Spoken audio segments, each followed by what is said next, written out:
Good evening, everyone. You're in the right place at the right time. This is Coast to Coast AM, blasting out of the Mojave Desert like a Scirocco, blazing across the land, into your town, into your home, slamming into your radio like a supercharged nanoparticle of unobtainium. Greetings to all of you from the boldest, bawdiest, most outrageous city in the world, the planetary capital of sun, fun, sin, sex, and secrets, my not-so-humble hometown, Las Vegas, Nevada. My name is George Knapp, your occasional host, designated driver of the airwaves, and moderator of tonight's upcoming cacophony of conversation. Glad to be back with you once again. It is an absolutely gorgeous evening here in the desert Southwest, clear, balmy, almost feels tropical outside. But I'm hoping all of you are inside or within earshot of your radios, because this should be a good one, and maybe a great one. If you're like me, you know bits and pieces about Uri Geller, some of it good, some maybe not so good. During the 70s and 80s, he was everywhere. You couldn't turn on your TV without seeing him on talk shows or variety shows or specials. He performed on stages all over the world, was a huge international star, was friends with the rich and powerful, hung out with pals like John Lennon, Mick Jagger, Elton John, presidents, royalty, and, as it turns out, more than a few spies, spooks, the people who work for the three-letter agencies in our country, but also for their counterparts in other countries as well. If you remember him merely as a trickster, known for his signature feat spoon-bending, or if you stopped giving him much credence after an infamous appearance on The Tonight Show with Johnny Carson, then you really have a lot to learn about Uri Geller, and tonight we're going to cover it all. The impetus for renewed interest in Uri is twofold. First, a film produced for the BBC a couple of months ago, which asserted something which seems on its face to be outlandish. The idea that Geller, at the same time he was living the life of a famous star and international playboy, was secretly using his abilities on behalf of intelligence agencies in at least 3 countries. I think those who prefer to believe he's a fake or a fraud will have trouble accepting this, but the film interviewed several people who used to work for those agencies, and they say, and I mean all of them, that Geller is the real deal, that his claimed powers are real, that they were tested and measured in laboratories under strict scientific conditions, and that they are, in fact, real, seemingly unexplainable. Now, and secondly, a new book has picked up where the film left off. It's called The Secret Life of Uri Geller, and it's what we'll be talking about for the next 4 hours with the best-known psychic since Nostradamus or Edgar Cayce, controversial, flamboyant, unabashed, hard-to-categorize Uri Geller. Webmaster Lex and I have put together a few news items of interest for you in our Naps News section on the Coast website tonight, including one piece that sort of relates to tonight's discussion in a way. It's about the hijacking of Wikipedia by hardcore skeptics, people who are most certainly not fans of this program on any night, but especially on a night when we have this guest. Check it out when you get a moment. It also helps to set the stage for some of what we'll be talking about tonight. Also there, links to Mr. Geller's website where you can find out a lot more info about the topics we'll be covering over the next few hours. So curl up in your jammies, plump up the pillow, crank up the volume, pour another cup of joe, because here we go. We take our first break. We'll be right back with Uri Geller. I'm George Knapp, and this is Coast to Coast AM. Welcome back. I was trying to figure out what term to use to describe our guest tonight. Some that have been used over the years are mentalist, paranormalist, psychic, mind reader, spoon bender, as well as a few unflattering terms tossed around by his diehard critics. Whatever term you might prefer, Uri Geller has been a major international star for 40 years now, known all over the world. Maybe not as ubiquitous here in the U.S. as he once was, but that might be changing again because of this new book, which adds yet another moniker to the list, Spy. Welcome to the program from his home in London, where I guess it's a bit after 6 in the morning. Uri Geller. Good morning, Uri. George, good morning, and thank you very much for inviting me onto your show.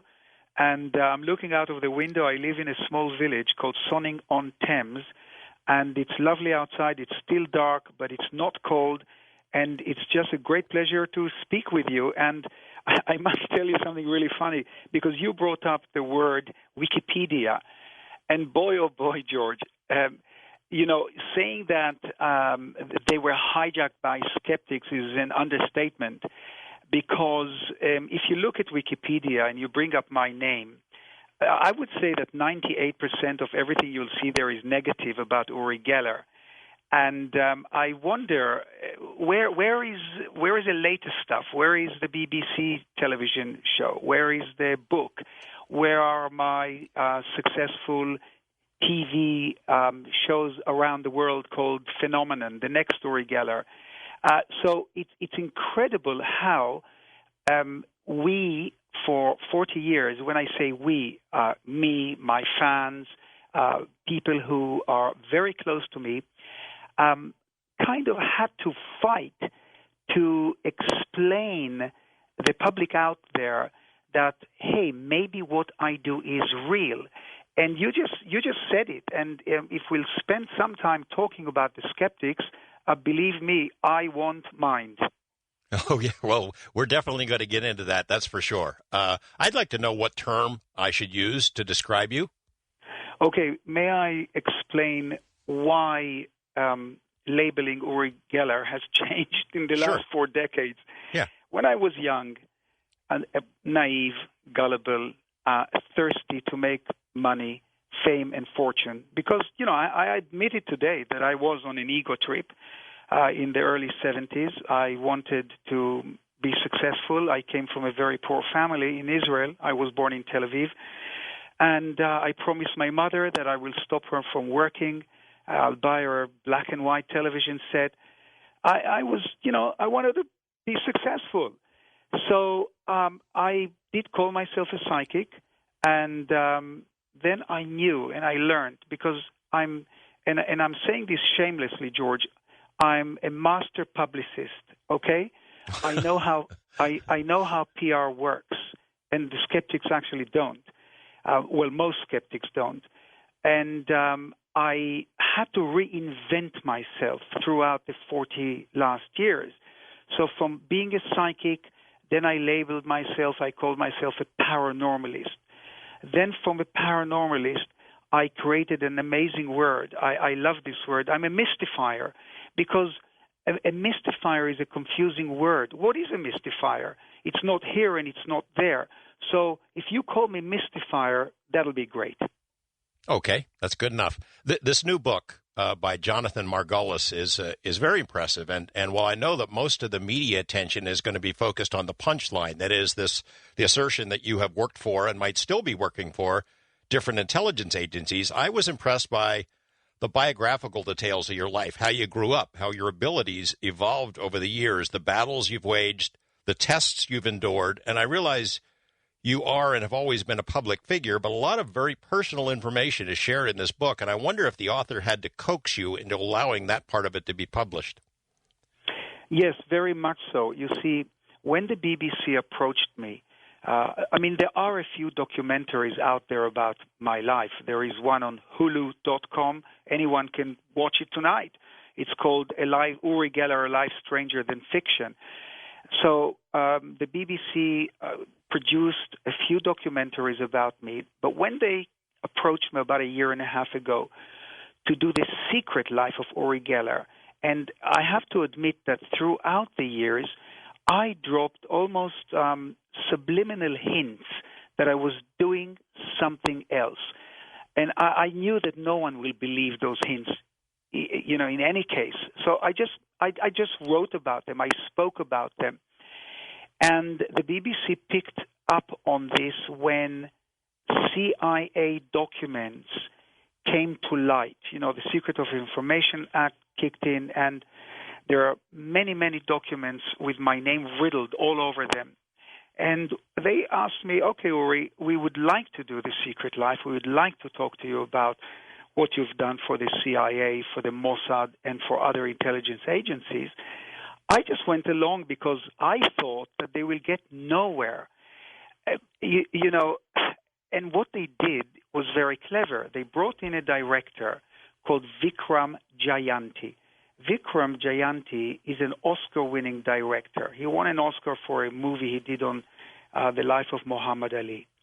And Vikram, with his charisma, personality, character, and the Oscar under his wing, managed to wriggle himself into that, the creme de la creme of the CIA, people who handled me, Israelis, and so forth. And he extracted amazing information. Now, the author, Jonathan Margolis, took over. Jonathan, by the way, is a very serious journalist here in England. He writes for the Financial Times. He has written many times for Time magazine. He writes for The Guardian. And I sat with him for hours upon hours. I was very careful. If you read the book, I'm very careful what I say, because most of the projects and the targets and the missions I was given to do are still top secret. But the way he has woven the book is just unbelievable. It's astonishing, and it worries me. If you ask me today, George, are you concerned about this story, being out? I tell you, yes, I am. Well, you have reason to, because of some of the missions that are alleged to have been carried out by you that we'll get into a little bit later. Let me ask you this. I know you don't want to dwell on the critics, but I'm going to have to. I just think the audience needs to know a little bit more about what you're doing now. The people who don't want your abilities to be true and legitimate have sort of taken credit for you fading from public view, at least here in the U.S., as if they chased you out of town. But as I read more about your life now, I see that's not true. You've been featured in all kinds of books, in movies, in songs, in comic books. You're an accomplished artist. You sell your works in a London gallery. One of your drawings was used in the album cover of Michael Jackson's final album. You still have TV projects. You haven't exactly gone away. No, I haven't. If I have to look back again at my career, George, I'm more busy now than 30 or 40 years ago. And once again, because I knew how to go with the flow. When I was in Israel about 8.5 years ago, I was there negotiating on behalf of the Israeli Red Cross with the Palestinians. The Israeli Red Cross is called Magen David Adom, and they had a problem in getting the Israeli Magen David Adom into the International Red Cross. So did the Palestinians. The Red Crescent and the Israeli Red Cross were never accepted into the International Red Cross. And my task was to get these two parties talking and signing the agreement. So I was in Israel on a totally unrelated reason than television. And a producer approached me and asked me whether I would be interested to do an interview.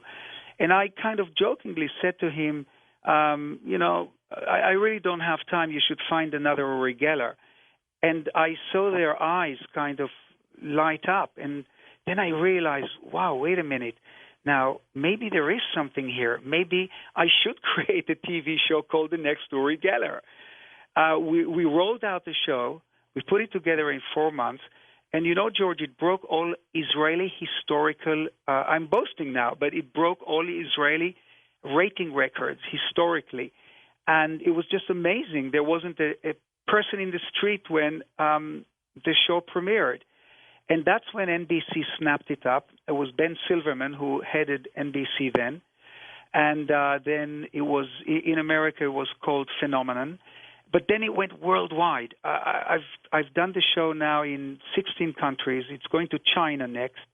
So I've been around and very, very busy. Parallel to that, I design jewelry, I design watches, I paint, I do major motivation lectures. And money doesn't really motivate me anymore, George. When you said before that I sell my paintings in a London gallery, I don't really care about money anymore. And the reason is because I have enough. And the enough, George, didn't come from spoon bending, but it really came from dowsing, for looking for oil successfully, which obviously the skeptics don't want to hear. But we will talk about that because that all happened in Mexico while I was working for the CIA there. So the answer is yes, I'm very busy. And the TV shows, books, art, dowsing, all this stuff. I remember, when I started preparing for this show, I've heard these stories about you from people who it turns out are mutual friends who work for some of those same agencies who've told me over the years, dropped hints to me that you were the real deal. And now that the stuff is declassified, I was able to go back and ask them about you, and they said, yeah, well, Yuri is the real deal. He's a showman, they said, in a flattering way, but he is the real deal. And then they said, one of them in particular told me, I get asked about Uri Geller. Well, if he has these abilities, why isn't he a multimillionaire? To which the person responded, he is a multimillionaire. George, yes, I am a showman. I am an entertainer. But that doesn't mean that what I do is not real. Let me just go back to the spying business and the cloak and dagger, the secret stuff that I've done. It all started when I was a young child in Israel, and we were sitting in a Bible lesson. And I heard the teacher telling us this amazing story about how thousands of years ago Moses sent spies to Israel, to the land of Canaan, to see whether the land is full of milk and honey. And there were 12 spies. 10 lied when they came back to report their findings, but 2 were telling the truth. I loved that story. It fascinated me. And I already went to see war films and spy films, and that excited me, that world. And when I grew up in Cyprus, my mother divorced my father. She took me to live in Nicosia in Cyprus, and my stepfather died from a heart attack. So my mother and myself, we had to take over the little motel that my stepfather was running. And the Israeli Mossad turned it into a safe house for Israeli spies. So I was only 12 or 13 when I met Yoav Shacham, who worked for the Mossad. And I told him, Yoav, I don't know, call it extrasensory perception, call it telepathy, call it intuition. I told him, Yoav, you are an Israeli spy, aren't you? And he was just mind blown. How did I know? And because I knew, he said to me, look, Uri, when I'll be away, I will be getting letters from many different Arab countries, maybe Jordan, Syria, Egypt. You get on your bicycle and immediately cycle to the Israeli consulate and hand the letters into the hands of the consul. And I was already then spying. I was 12, 13 years old. And Yoav promised me, he said, Uri, you have amazing talents. Because, I bent a spoon for him or a key and I read his mind. And that freaked him out. And he said to me, you'll get into the Mossad. I'll help you. But you go back to Israel when you're 18, join the paratroopers, go to officer school, and then find me. And that's how it all began. Then, obviously, I started demonstrating my abilities all over Israel. Then I was introduced to Aharon Yariv, who was the head of military intelligence. Then he introduced me to Meir Amit, who then just resigned as the head of the Mossad. And then he introduced me to Moshe Dayan, who probably you all know who Moshe Dayan was, a military hero, obviously. Yeah, Six-Day War hero. Six-Day War. And then he introduced me to Golda Meir. And so I knew the top people who ran all these, who knew the secrets of Israel. So that's how it all began, George. And I loved every moment. But because I was a showman, because I loved, demonstrating my abilities, my powers, my skills, again, call it whatever you want to call it, it all started in Little Israel.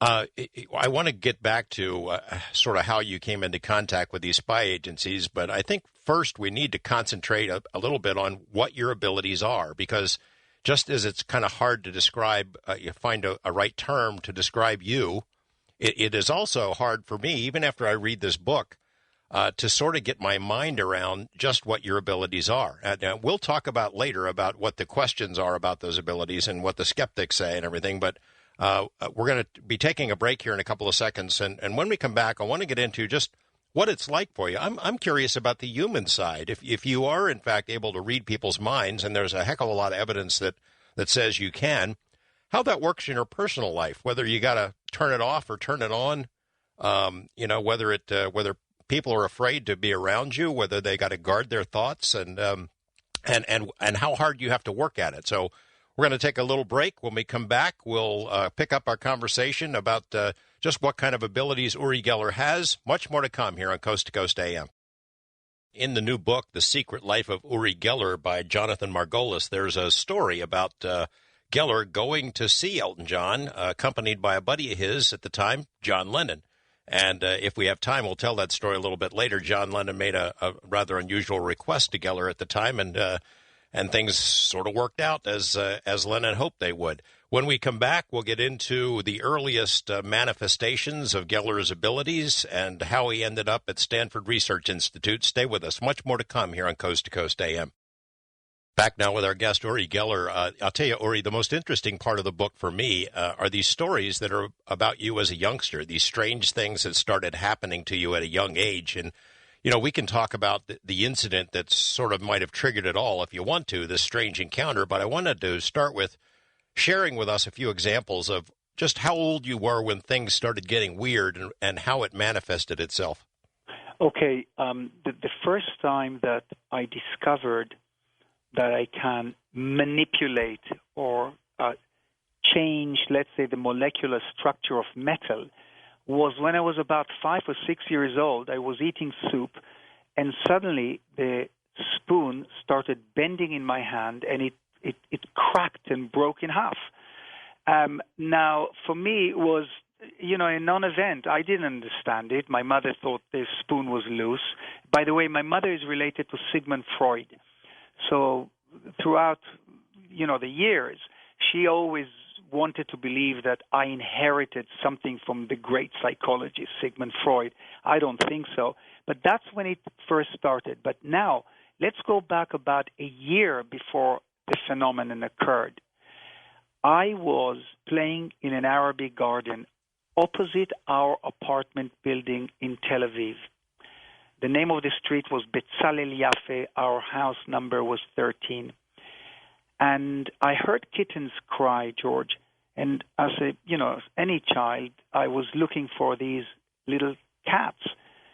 And I remember the following. I was walking through the tall grass, and suddenly, in front of me, I saw a sphere of light. Now, no matter how bizarre this sounds, it was real to me. It was there, and it was pulsating. Suddenly, I felt almost like a laser beam, a beam of light shot out of this sphere, hit my forehead, and was so powerful that it pushed me into the ground. I fell into the grass. Now, I don't know how long I lay there, but I ran home and told my mother. I was so excited, but she didn't believe me. She thought I was either making it up or I dreamt it.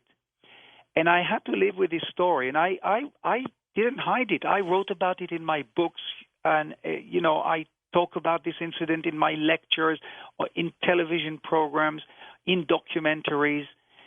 And about 8 years ago, when the next Uri Geller, and by the way, just so you'll understand, this television series is about me looking for the next me. That's why it's called The Next Uri Geller or The New Uri Geller, and it's live in every country for 11 weeks. So a man emails me from Israel, tells me, Uri Geller, I just saw this BBC documentary about you where you tell this story about a mysterious sphere of light. Well, I must tell you that I saw it. I was there, and I saw you. I jumped on the phone, called him up, and he told me the following story, that he was a young soldier, an officer, walking back home on a boulevard called Rothschild Boulevard, which was the corner of that Arabic garden.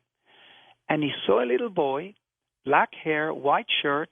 My mother always used to dress me with a white shirt. And he saw this enormous sphere of light or ball of fire, call it whatever. And he saw the little Uri Geller running to the apartment building, crossing the street, and this sphere following him, and then it kind of, he describes that it exploded on the apartment building and darkened the facade of the house.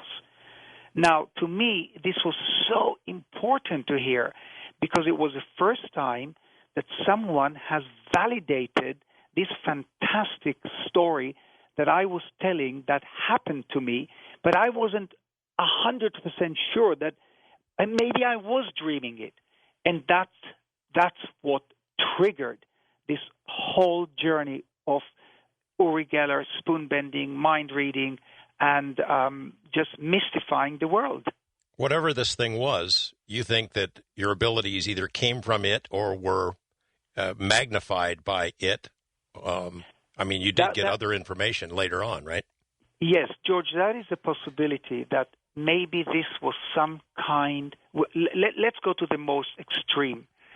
Maybe it was an extraterrestrial encounter. I'm a huge believer in, I've never seen an alien, but I believe I've seen UFOs, and I am a huge believer in extraterrestrial life. There's no doubt in my mind that we are being visited. So that it could have been an extraterrestrial encounter. It could have been a supernatural encounter. It could have been a geophysical encounter. I don't know what it was, but it happened to me. And I want to kind of subliminally attribute that happening, that event in my life when I was only 5 or 6 or 7 years old, to the phenomenon that I produce, if you will allow me to call it that. As a youngster then, a year later, this starts showing up in your personal life. And I imagine at first it had to scare your mom, had to frighten other people around you. There's some pretty funny stories you tell about how it popped up in school. Yes. No, it never really scared my mother nor me. I just took it as a normal talent. Other people, other kids played football better than I did, played basketball better, played the piano. I bent spoons. Yes, I was bullied in school. I was called a freak. I was called a magician. I mean, I was called everything because it was unusual. It was unique. My demonstration, I was a show-off. I loved showing off with this power, with this skill. And I showed it to my teachers. And I would move the clocks in the class an hour ahead so the teachers would let us go out. And, these are all validated and verified by my teachers who are now in their kind of late 80s, but they remember these stories. So it's very difficult. Skeptics tried everything to try to shoot me down and debunk me and destroy my career and so on. But you've got a body of people, from CIA operators to close friends of mine, to my family, to my teachers. I mean, I can go on and on to millions of people who experienced this phenomenon happening in their own homes. And because I'm bringing this up now, when we'll do a light-hearted experiment with all our listeners tonight. So before, George, you go to the next commercial break, I just want to remind everybody at home that while the commercial break is going on, because it's quite long, go and get your broken watch or broken pocket watch. Maybe you have one that is 80 or 90 years old. Bring your broken clocks. If you have anything that is not functioning at home, bring it to the radio set. I know this is a weird request, but hey, you have nothing to lose. It's fun to do. And also bring a spoon along. And when we come back from our next commercial, I'm going to do an experiment with you people at home. And I can tell you that some of you will freak out. And then, because I understand, George, that you don't take phone calls, if you would be very kind after the experiment, give out the email address or how they can contact you, you'll see how many people will actually email you and tell you, I can't believe this, George, but my watch started ticking. And we'll talk about that phenomenon later on. So is that okay with you, George? That's great. That's I'm going to go grab a spoon here as soon as the break comes up. In fact, we have contacts here at the Coast to Coast site, email, so people can email us. There is also a connection to your website there. and there are a variety of ways that we can get input from our listeners. And I will open up the phone lines for calls later on in the program toward the end of in the fourth hour, so we can hear from some of the listeners about how this works out. I look forward to it. Yeah, going back to my childhood, so, there I was, a freak, doing these strange demonstrations and experiments with children. They couldn't understand. Nobody could. The teachers didn't. And then, as I told you before, when I was about 10 years old, my mother sent me to a kibbutz. A kibbutz is almost like a communal farm because they were going through a divorce. We were very, very poor, George. We had nothing. My mother was a waitress. She was a seamstress. I'll never forget how we used to go down to the flea market, and my mother bought old American parachutes from which she would sew dresses. She would collect bakelite spoons. I think there was no plastic then. People who left these bakelite spoons after eating ice cream, and my mother would wash them off and then resell them. We had no money, and that was that instigator, the catalyst to be successful in life, was because I grew up in poverty. I saw my mother struggle. I saw my father, who was a womanizer, good-looking man. Women were whistling up the apartment, and I saw my mother sewing, and it was terrible. And I promised my mother, I'm going to be rich and famous someday. And there's nothing wrong with that motivational request in your life. I'm a huge believer in the law of attraction, and if you believe in something very deeply, and if you can visualize it, it'll happen to you sooner or later. And that's when I started becoming a positive thinker. I was an optimist. I believed in myself. And when we went to Cyprus, and I lived there for 6 years, I learned English. It was different culture, different belief system, different religion. Then I saw the war. The Greeks were killing the Turks. The Turks were killing the Greeks. The Brits were being shot up by the Greeks. And I saw people being blown up. I've seen bombs exploding in the streets. I went through curfews. I've seen blood oozing out of morgues. And I was only 12, 13, 14, 15, so it did something to my psyche. Then I go back to Israel, and I joined the paratroopers. I remembered what the Mossad agent told me, Yoav Shacham, go into the paratroopers. And then the Six-Day War comes. So I have to go through the Six-Day War. I have to, unfortunately, tragically kill a Jordanian soldier face to face. If I didn't press the trigger first, I wouldn't be talking to you today, right now, George. And I had to kill a man, a human being. Then I was wounded. I woke up in a hospital. That's when it dawned on me what I have committed. And that still haunts me, and it will haunt me for the rest of my life. That Jordanian soldier is in me, in my soul. He's my brother. So I had to grow up with all these events, with the powers, with the believers, with the fans, with the skeptics, with the scientists, with the secret intelligence services, with what I've seen as when I was a child. So I was really screwed up in my mind when I was in my 20s. I remember living in New York. I had the license.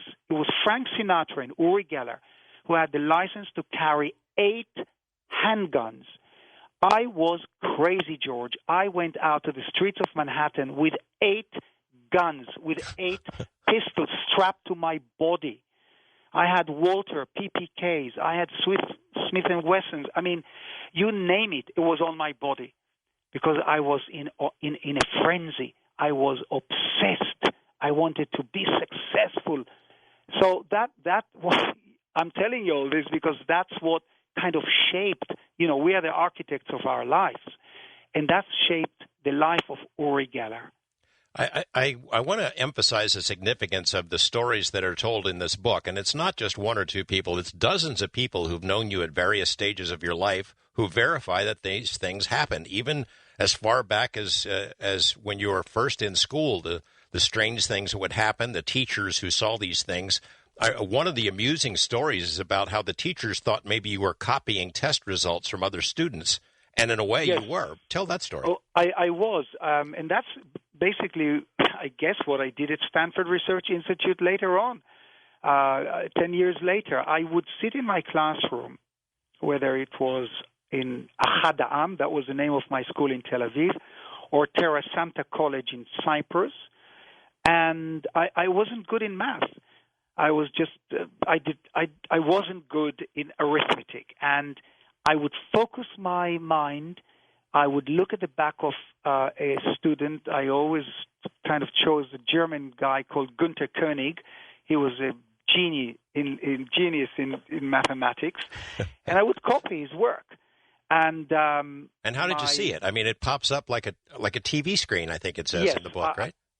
Correct. I've learned to devise an imaginary television screen in my mind into which I see whatever I'm trying to bring in telepathically or with extrasensory perception or with intuition. You know, we'll do also, beside the spoons and the watches, I will do an experiment with all your listeners tonight. At the end of the show, I'm going to draw a secret drawing here in my house. We're thousands of miles apart.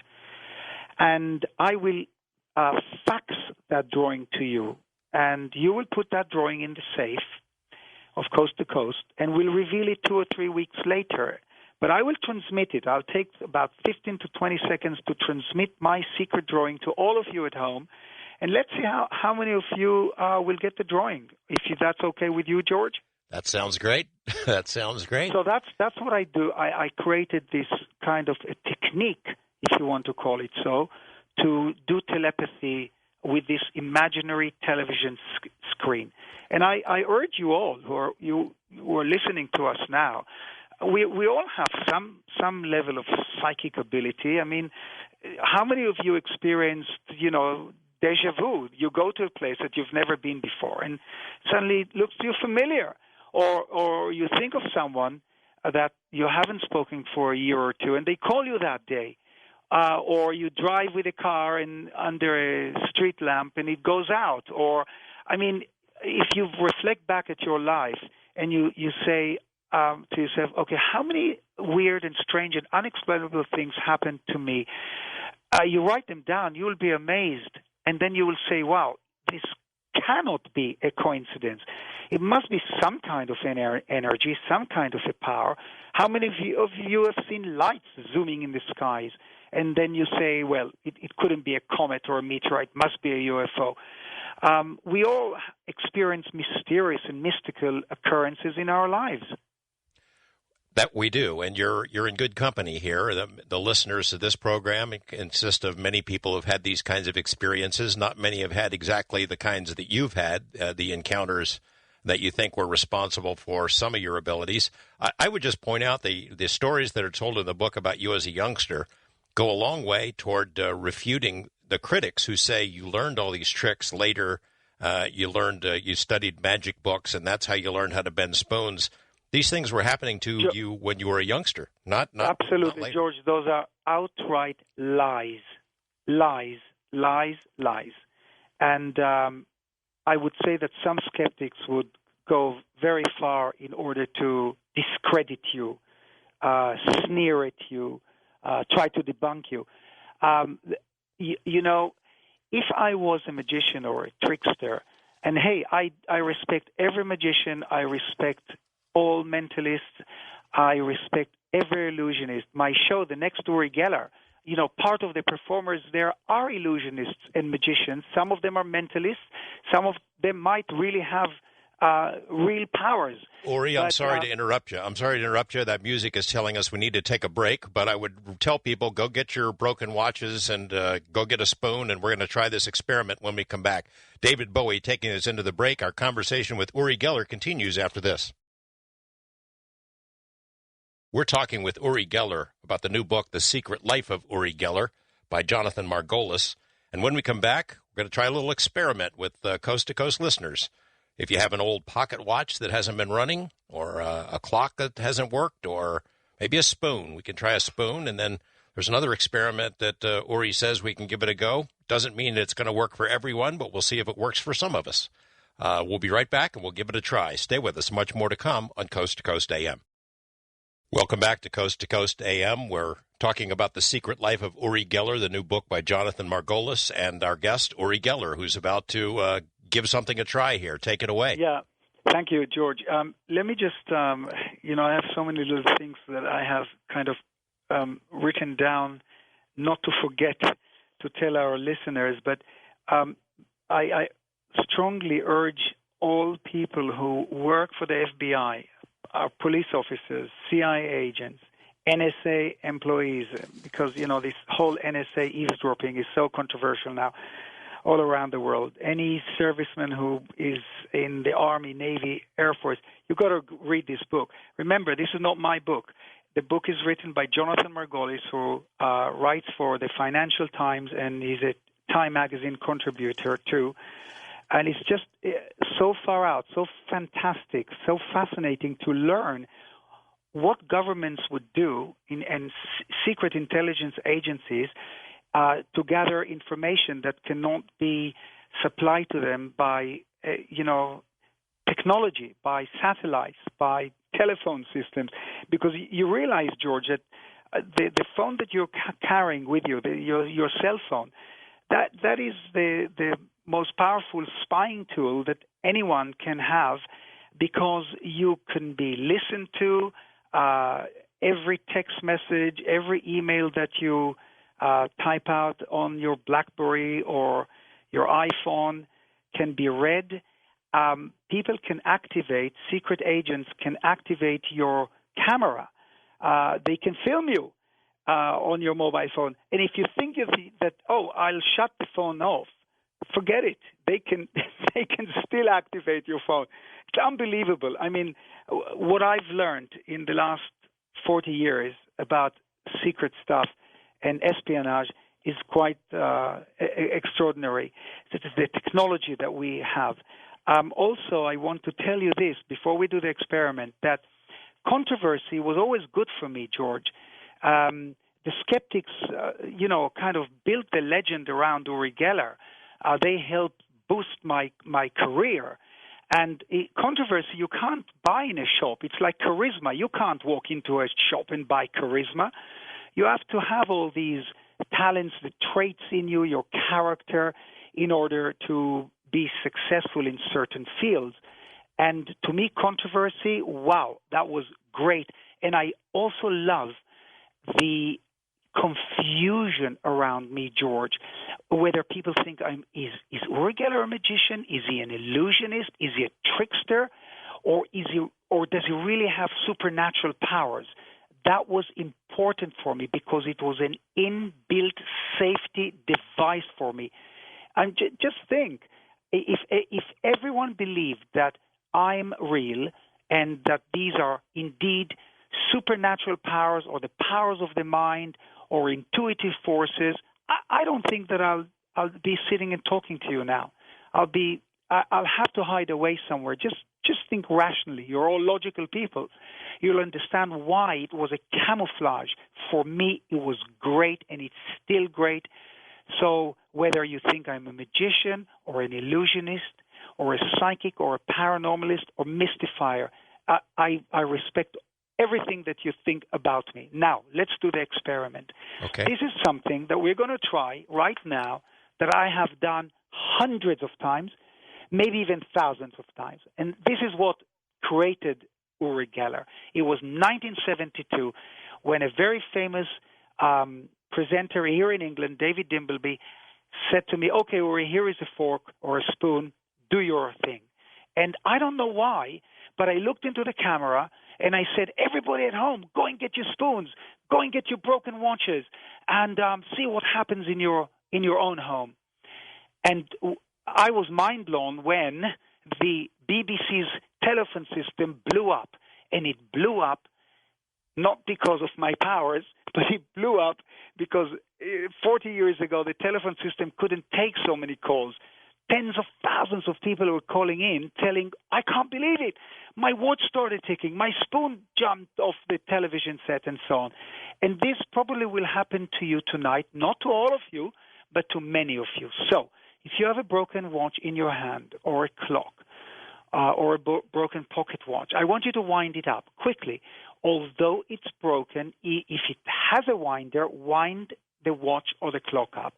And if you did bring a spoon along, place it on your radio. I know these are weird and bizarre requests, but it's fun. And, let's do a lighthearted experiment.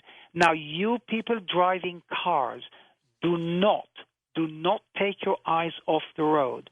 But if you have a broken component in the car, you will focus on that broken component because it might start working. Okay, here we go. Place the watches in your hands, close your fist over the watches and the clocks, and leave the spoon on the radio. Now, don't freak out if that spoon flies off or it falls off or it bends. Let's see what happens. Now, when I say 1, 2, 3, and you join me together, George, when I say 1, 2, 3, let's shout the word work. We will do it 3 times, and then I'll tell you what to do. Here we go. George, are you ready? Yes.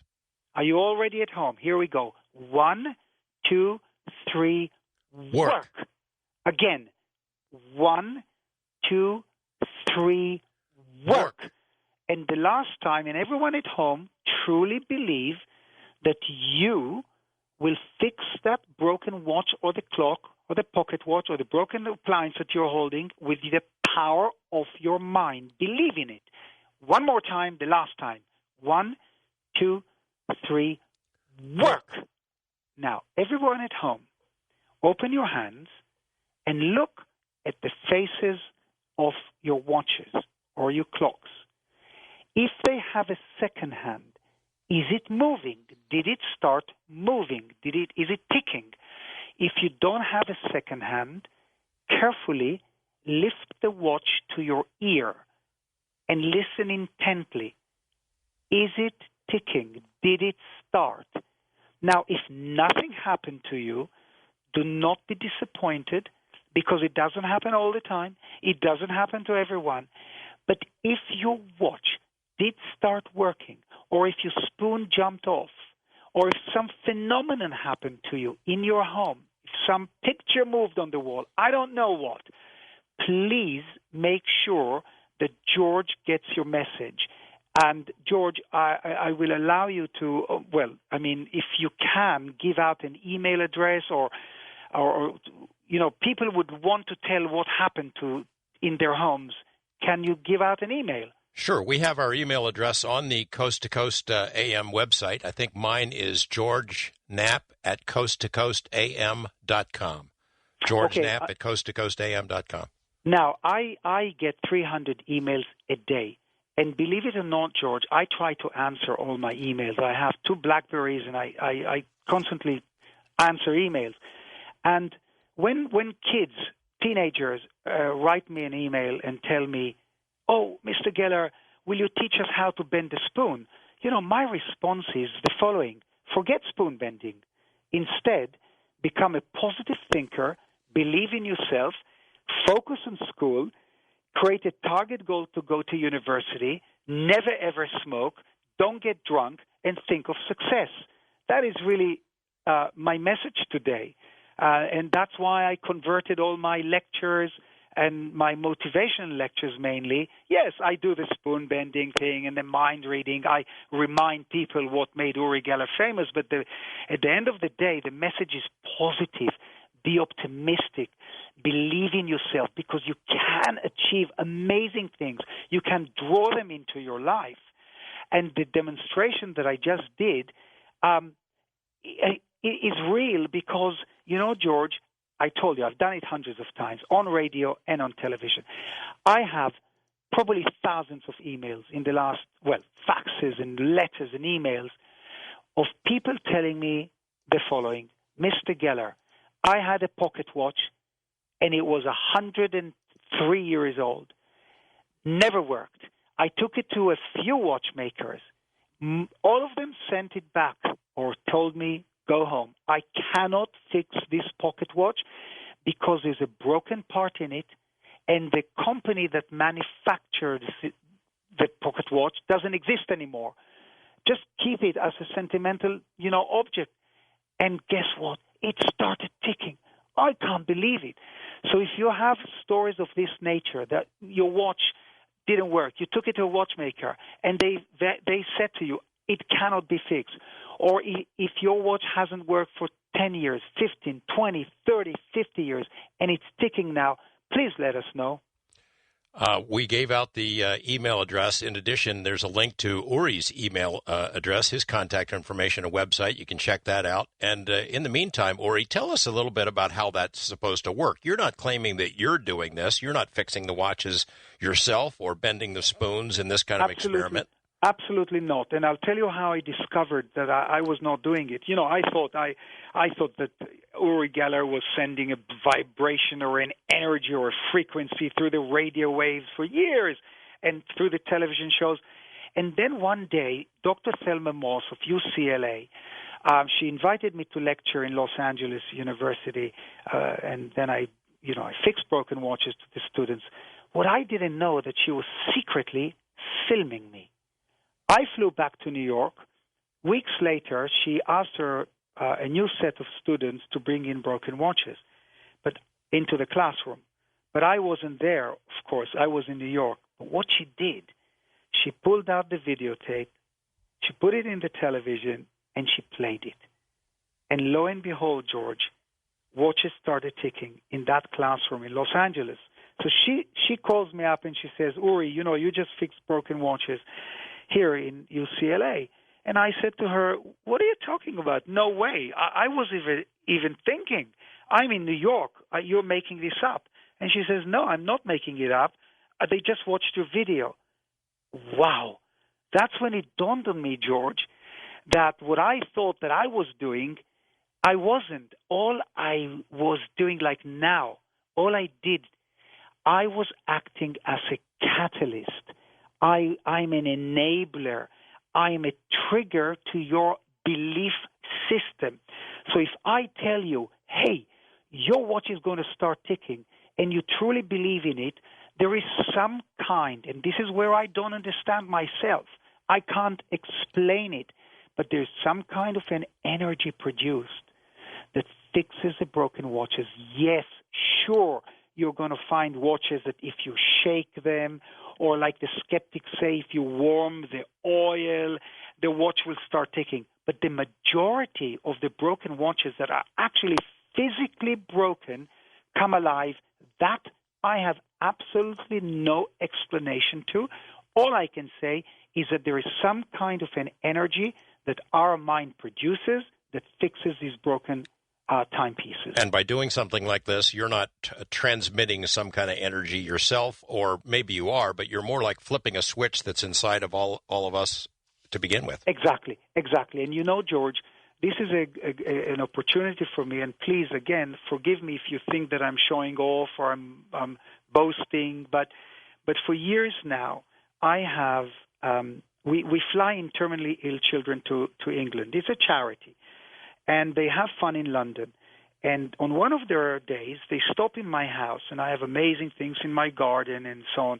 Now, never, ever have I claimed that I was a healer. Oh, I don't know. Maybe when I was in my 20s, maybe I said it once, but I'm not a healer. So let's get that first and foremost straight. I'm not a healer. But when I bend a spoon to a child, to a sick kid, what happens is, and it doesn't matter how I bend it, whether it's paranormal abilities or it's a trick, it doesn't matter now. But when a sick child sees a spoon bending, they freak out. They're in such an awe that I turn that spoon bending into almost like a placebo effect. Then I can talk to them about thinking positive, about working with their doctors, about taking their medicine, and so on. So the aura or the ambience or the energy that I presented worldwide was always positive. And the poor skeptics, they try to tear this apart, that it's tricks, it's illusion, it's not mind power. You know, who the hell cares anyhow?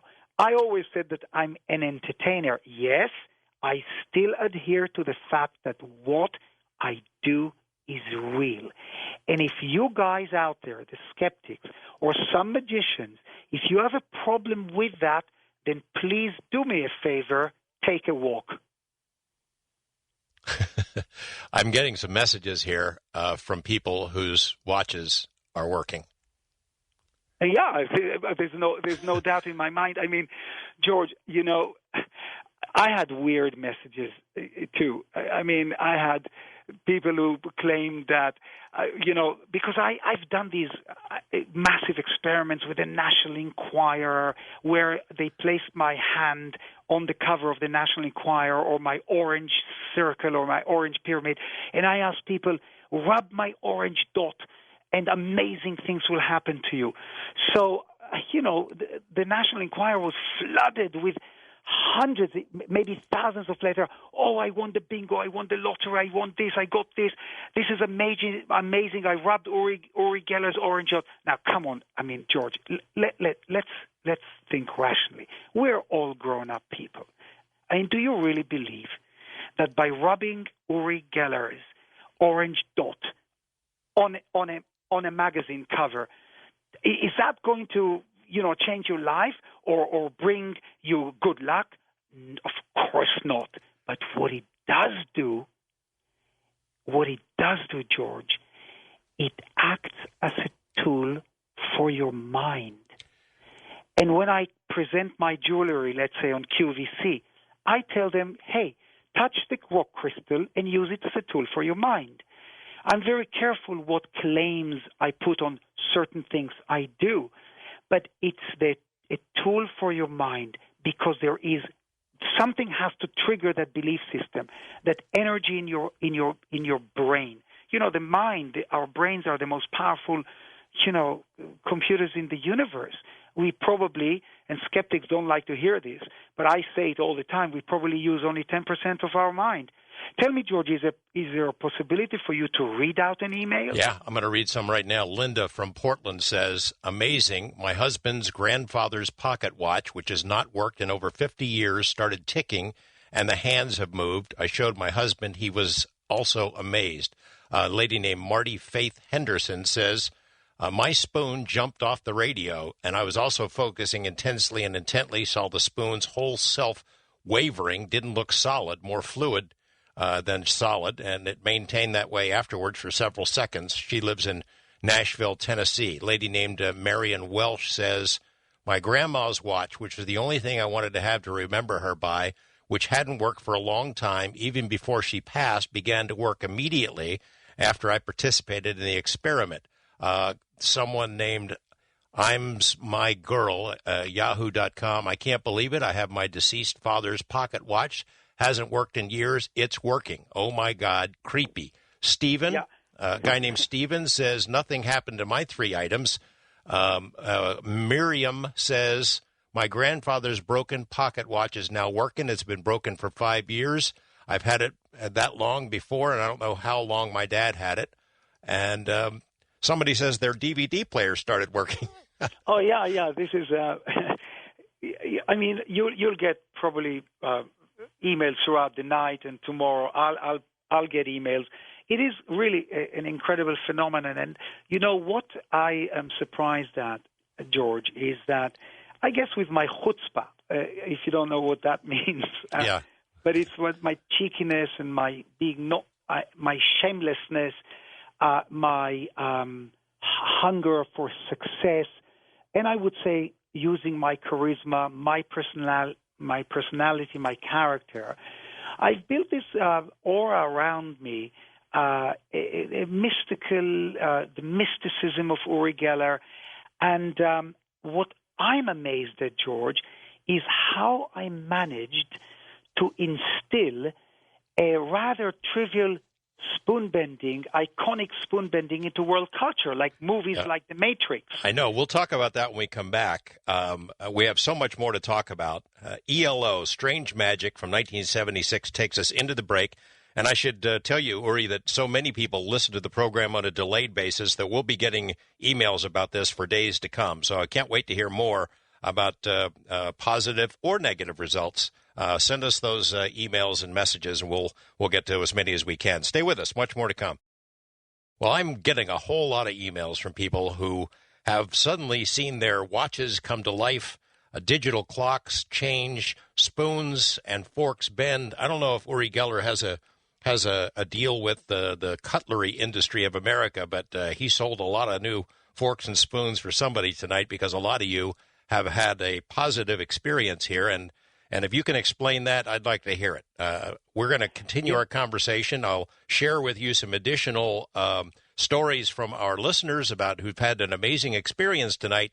And we'll get back to our conversation with Uri Geller about the new book, The Secret Life of Uri Geller, right after this on Coast to Coast AM. Well, I'm getting a lot of messages from people for whom this did work. A couple of messages from people for whom it did not work. Dr. Neil, M.D., Neil Nelson in Gibson City, Illinois, says the spoon didn't bend, but his pager turned on and the light came on, never came on before. One of our listeners says, I had the TV that hasn't worked in over a year. I didn't have a watch or clock that didn't work, so I plugged up this TV that wasn't working. It came on. This is neat. Coincidence, probably. Yeah, maybe. Donald Beating wrote to say, my spoon is moving. Creepy. I have chills. Joe Altmore says he worked with you, Uri, on the TV specials in Europe, and he saw some amazing things. A guy named Randy says the spoon did nothing as it sat on his radio, but the pocket watch he has that he got from his father, who got it from his father, is very old, never worked. During the commercial, he wound it up, listened, heard no ticking. Then he set the watch next to the radio while the commercials were playing. When you came back from the break, the watch's minute hand moved about 6 minutes. I heard a couple of other emails, or I read them earlier in the break. They said that their digital clocks had jumped an hour and a half. So you certainly made an impression on some of the folks out there. Yeah, my BlackBerry is inundated. If you will allow me, I'll read an email. Sure. I won't mention the name. Thank you for assisting me in starting a beloved clock that belonged to my mother. It was such a thrill to hear it began to tick. It is a chime clock. I cannot wait to hear it chime. The clock held in my hand, as you suggested, with one hand on the dial and the other on the face front. I did not plug it in until after. Lo and behold, I plugged it in and it began to tick. Another email from someone called, I won't mention the whole name, Adam. Uri, I never believed in you. Randy always bent my opinion as it were. I made my way to the Monroe Institute and saw this thing happen. I heard you on radio and I did the experiment as you instructed, and sure enough, my fork jumped. I tried to do it on my own and nothing. Amazing. I mean, I can go on and continue reading. By the way, the person who emailed you called Joe Atmore, yes, he is an amazing mentalist, illusionist, and he was helping me on a few of my television shows around the world, and he's seeing amazing things. And if you check my website, you will see what scientists say about Uri Geller, what magicians say. It's incredible that even magicians like, say, David Copperfield, yes? I mean, everyone knows David. Am I right? Yes. And David Copperfield was asked about me, what do you think? And he said, I like Uri Geller. He's a good guy. I think he made many things with his abilities. I think some of the things he shows are illusion, but I cannot claim for sure that this applies to everything. So here's an amazingly famous, very wealthy, an incredible top magician, number one magician, I would say, who is kind of nice to me. And if you go through all the magic fraternity, if you look at all the 200,000 magicians around the world, I would say that only very few of them hate Uri Geller. I think most of them will tell you, hey, Uri Geller brought in mentalism into the world. He brought in spoon bending. I mean, do you know how many magicians imitate my spoon bending? Thousands. And I was telling you how astonished I was that this spoon bending thing went into world culture. If you all saw The Matrix with Keanu Reeves walking into the Oracle and children teach him how to bend spoons. Johnny Cash, Kenny Rogers, Michael Stipe sing about spoon bending. Hey, even last week when the government shut down, there was a poster that went viral of the little child trying to bend the spoon. That was a picture. And the poster said, don't try to bend the government. Instead, only try to realize the truth. There is no government, only banks and corporations. Well, I'm sad to say I agree with that. I wanted to ask you about The Matrix, that scene where the child bends the spoon, and then he says something kind of cryptic. The kid says, the trick is there is no spoon. What does that mean? What do you think that means? Well, I love that because what it means is exactly what I demonstrated a few minutes ago in people's homes.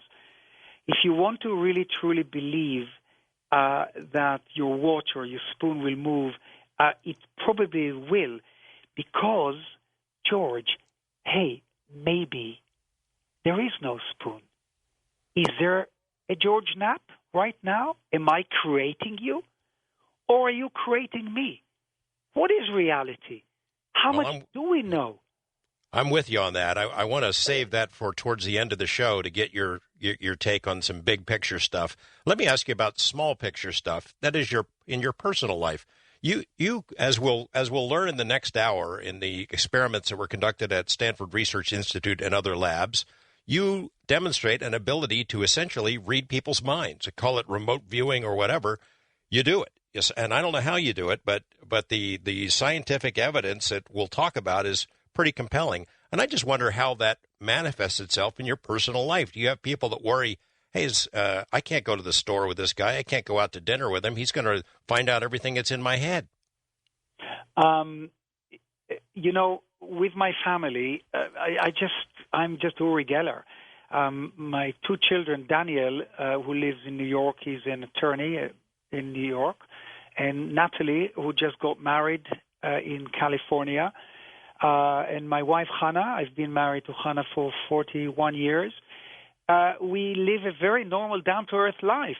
Yes, I do live in a very luxurious house, but that's where it stops. I have no Rolls Royces, I have no yachts, and no helicopters, and we have no servants, no cleaners, and I lead a life of just a very ordinary person. I don't try to read my wife's mind or my children's mind. I don't bend spoons for them. When we do go out to restaurants, and I'm recognized because that happens all the time, yes, I do bend a spoon, and people freak out. I'll never forget, this is a funny story with Prime Minister Benjamin Netanyahu. I've been his friend for close to 40 years. He invited me once to a restaurant in a little town by the seaside called Caesarea, where he lives with Sarah, his wife, and his children, when he's not in Jerusalem running the country.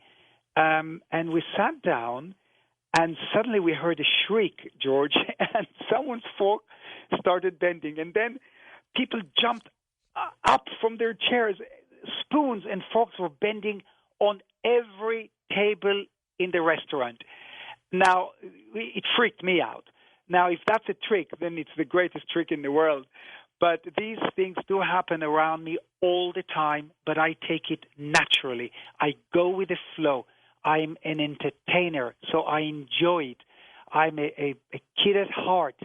I look at the world from a child's point of view, and I enjoy it. That's what I'm trying to tell people out there. Be positive. When you wake up tomorrow morning, try to put yourself in an attitude of gratitude, and then you will understand, you will feel a kind of a joy, a happiness coming into your heart. And that's the way I live, very normally, George. I would imagine restaurants would have to put up a wanted poster. Don't let this guy in. There goes all your forks and spoons. I had instances where I was invited to a bar mitzvah a few years ago in the Claridge's, which is a very posh hotel in London. It was a very wealthy family doing a bar mitzvah. And, I got up and I bent a silver spoon. And then all the children tried to bend the spoon, and if they couldn't do it, so they forcefully bent the spoons, and the father got, I think, a $10,000 bill. Hey, you left us with 100 bent spoons here. Pay up. Do you have to work at it? I'm just curious whether do you have to. It sounds like in the beginning, when you were a youngster, the stories that are told in this book, where it was things were happening around you, you didn't know you were causing them, or you didn't know how it was working. You've refined that, but is it continued? Do you have to get up and is it like a muscle, like you exercise, like an athlete in the weight room or something like that? Yes. When I was about 6, 7, 8 in school, because I was a show-off, it was a form of an exercise for me. I nurtured this ability. I honed it. I practiced it. It's like a basketball player or any sports person who wants to excel in the field they are in. You've got to practice. If you want to get a good grade in school or in university, focus, revise. And, we'll talk about it, but it all really boils down to 1924. A very clever man came up with an amazing equation, and that equation was E equals mc squared. And, of course, it was Albert Einstein.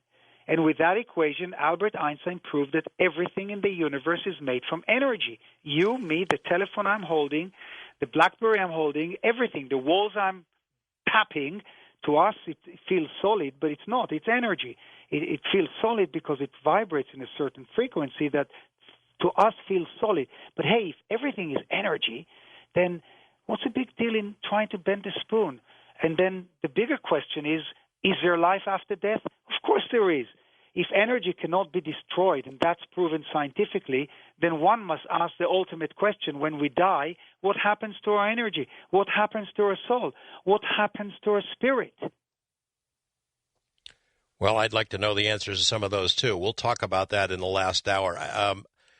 I'm still getting messages here. There's one from a truck driver who says he's driving along. He didn't have air conditioning, and it's blowing hot air. And when this experiment was going on, he touched the vent, shouted 1, 2, 3, work, and on comes his air conditioner. Very nice cold air. Thank you.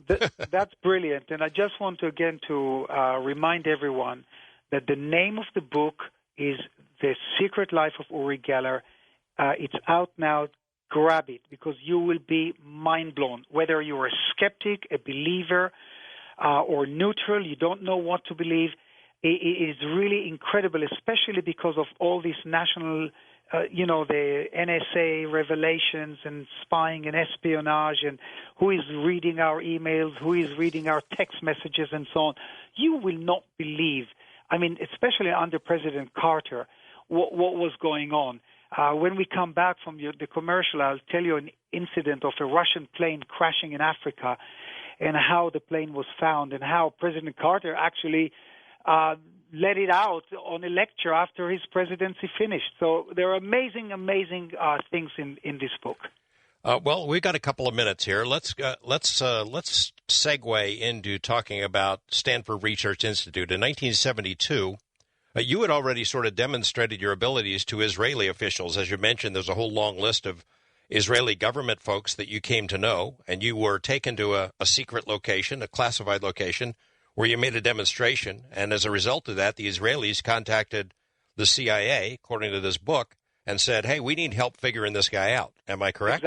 Exactly. I did already quite a lot of field work, which I was asked to do by certain individuals. Just to remind you again, one of them was Moshe Dayan, who was defense minister and military hero, and Meir Amit, who was the head of the Mossad and then resigned, and he asked me to do quite a few things. So the Israelis knew that what I was bringing them worked, and it was real, and it yielded results, and important results. But they didn't know how it worked. So somehow they did a deal, I guess, with the CIA or with ARPA, Advanced Research Project Agency, the kind of a top-secret department in the Pentagon, to get me out of Israel and to be studied at Stanford Research Institute.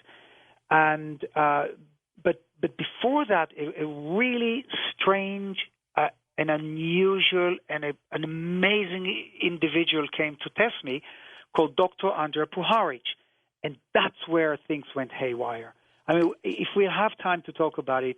We have about 3 minutes. We have about 3 minutes. We'll keep that for the next hour, because the things that happened with Dr. Puharich are so mind-blowing. And the skeptics took that information to try to smear me and debunk me, because it was so unbelievable what occurred in Israel while Puharich flew in a few times to test me and then took me out and brought me to California, to Palo Alto, to SRI, where things did continue to happen, because from SRI I was taken once to the Lawrence Livermore Radiation Labs, and if I'm not mistaken, that's where they build nuclear weapons, and what happened there to some scientists, and then what happened at the American Naval Surface Weapons Center in Maryland. I mean, I can go on and on and on. It's so, again, it's incredible that the book verifies and validates these things. So I don't care what the skeptics really say, and I don't really mind them continuing the kind of the frenzy of trying to debunk Uri Geller, but we will talk about all that and the experiments, especially at SRI, but we've got to cover the Dr. Puharich saga, because, hey, you listening to Coast are people who are, probably most of you are believers, and what I'm about to tell you after the commercial will freak you out. Well, we have a lot of skeptics as well, but the word skepticism has likewise been hijacked. It doesn't mean I refuse to believe anything ever. It should just mean I want to see some proof before I believe it. And George, skepticism is a healthy thing, Yeah, let me just quickly tell you that, there are not even true skeptics, because I looked up the history of skepticism a while ago, and true skepticism actually means to be open-minded to all possibilities and closed off to no possibility. So, hey, what they're doing is they label skepticism for whatever the motives are, and whatever I believe they represent. I think there is prejudice here. It's cynical. It's biased. It's narrow-minded. The whole thing that was created around the word a skeptic. I'm a skeptic, which is not at all what skepticism is about when you look at the origins of skepticism. When skepticism becomes as rigid as a religion, it's not skepticism anymore. We'll get into that in the coming 2 hours. I want to tell our listeners a suggestion. Those of you who have phones that can take pictures, why not take a picture of your bent spoon or your watch that's working and send it to the Coast to Coast Facebook page? We'll post it there, and you can all take a look at each other's handiwork, how this worked out. And if you have additional messages, send them on to me. We'll figure out a way to use them and to post them so all of you can see them at some point. But Facebook page might be a good place to put some photos of your cutlery and things that have happened. Any other kind of examples of things that happened to you because of our experiment. And we have another experiment we're going to try in a little bit that Uri has suggested as well. When we come back, the premise seems outrageous. The idea that Uri Geller, who was a world-known personality, a major entertainer, and an international star, could also be working for the CIA at the same time that he was on stage. It sounds ridiculous, but in fact, if you hear the CIA folks who work with him, that is indeed what happened. When we come back, we'll get into it and much more here on Coast to Coast AM. By that year, 1973, Uri Geller was already in the United States, had been tested at Stanford Research Institute and then in other laboratories under lab conditions, under strict conditions, where scientists say his abilities were demonstrated, were testable, were largely unexplainable, at least in normal physics terms. Those results, those tests, we'll be talking about in the next hour, and they're tough for the skeptics, to deal with. Those of you who've participated in our experiment here and who had results, or if you didn't have results, a lot of you didn't have results, and that's fine too. We'd like to hear from you, and we'd like you to be able to share those. I've got several dozen messages now from people who say, Not only did their watches start working, or watches that hadn't worked in years started working, digital clocks jumped ahead. Spoons and forks not only bent or moved or fell off radios, they jumped off radios and scared the crap out of some of our listeners who are sending me messages. I'd like to share these messages with our larger audience so that everybody can read them. So we have a couple of ways to do that. I'm told by Lex, our webmaster, that you can't post images on the Facebook page, but you can share your messages about what happened to you. You can do it there, or you can go to our Fast Blast system. Both of those connections, you can go to the Coast to Coast website and find the links, and please share us your stories. And those of you who are listening to this program on a delayed basis in the days ahead, please send us your information as well, because we'd like to have a public record of it. It's strange. It's weird. And I know it didn't work for some of you, and that was sort of going in. We knew that it wasn't going to work for everyone, but it did for some. And, man, it's unusual. You got to say, these are not we're not making this stuff up. You listeners are the ones who are having the experiences, and I'd like to make sure that we are able to share those stories. When we come back, Stanford Research Institute does some very extensive testing on Uri Geller, and the results, as relayed in the new book, The Secret Life of Uri Geller, are absolutely astonishing and very tough for the skeptics to explain. That and more when we come back on Coast to Coast AM.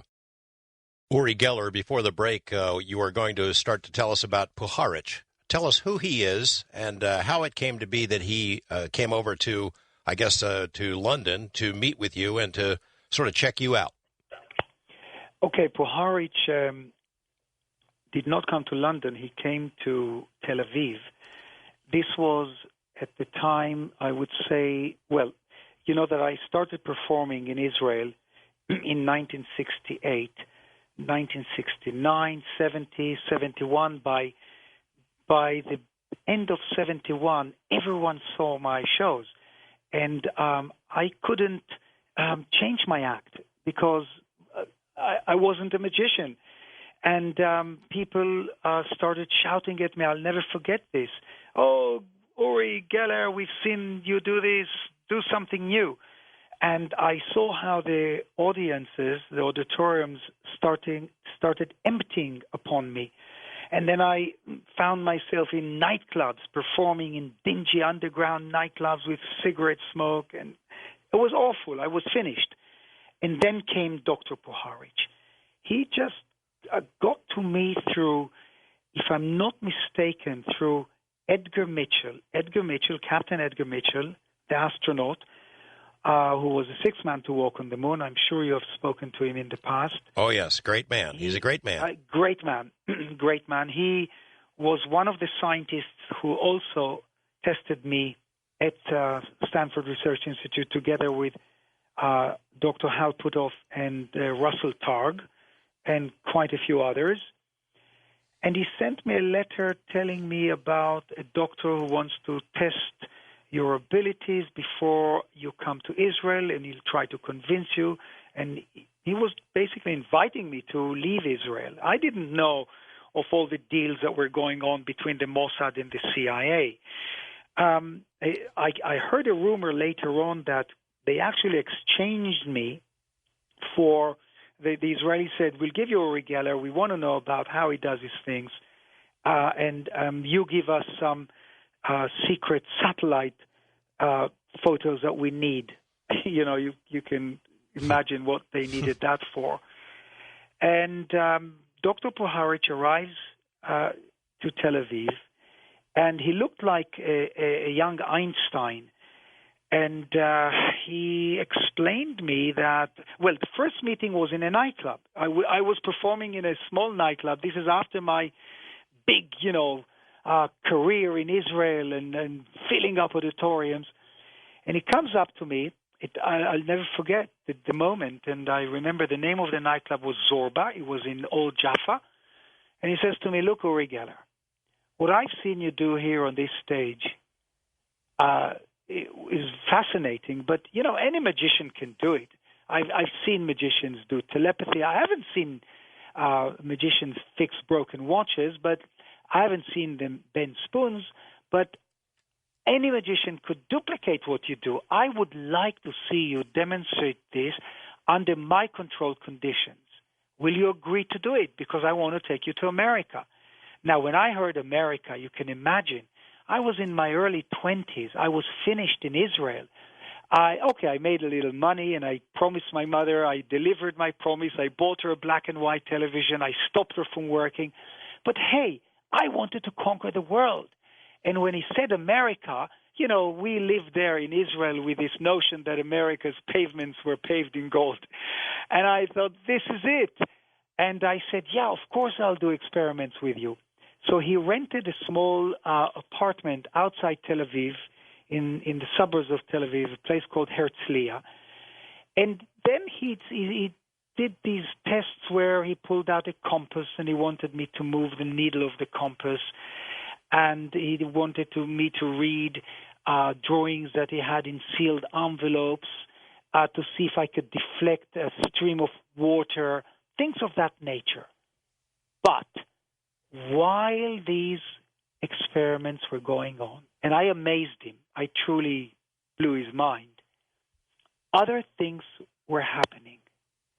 He would hypnotize me, and now to you people who are listening to this show, this is almost like a mental warning here, because what you're about to hear, you either accept or you don't. But this really happened. He hypnotized me to understand what and where I believe, kind of coming from my subconsciousness, whatever.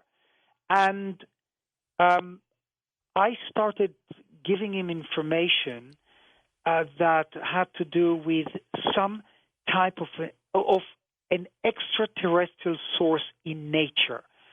And when he took me out of the hypnosis, in front of my very own eyes, he had a Sony tape recorder. Voices would come out of this tape recorder, almost mechanical, metallic voices. I can't go now deeply into what these voices said, and Jonathan Margolis covers this episode in The Secret Life of Uri Geller quite extensively. He had to, because it was something that was, I don't even know how to explain what happened. First I thought that Andrea was tricking me. So when he was away somewhere out of the apartment, I tore this tape recorder up.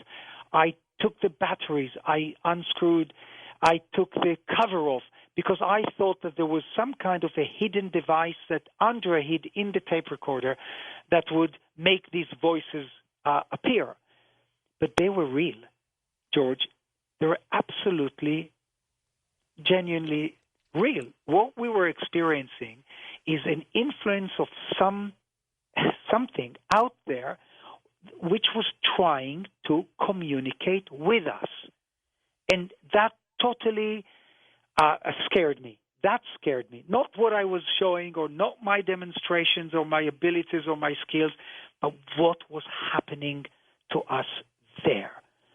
And this put Andrea into some type of a belief system that he thought that I was being used as a tool for some kind of an extraterrestrial intelligence out there in the universe, outside the planet Earth, that was,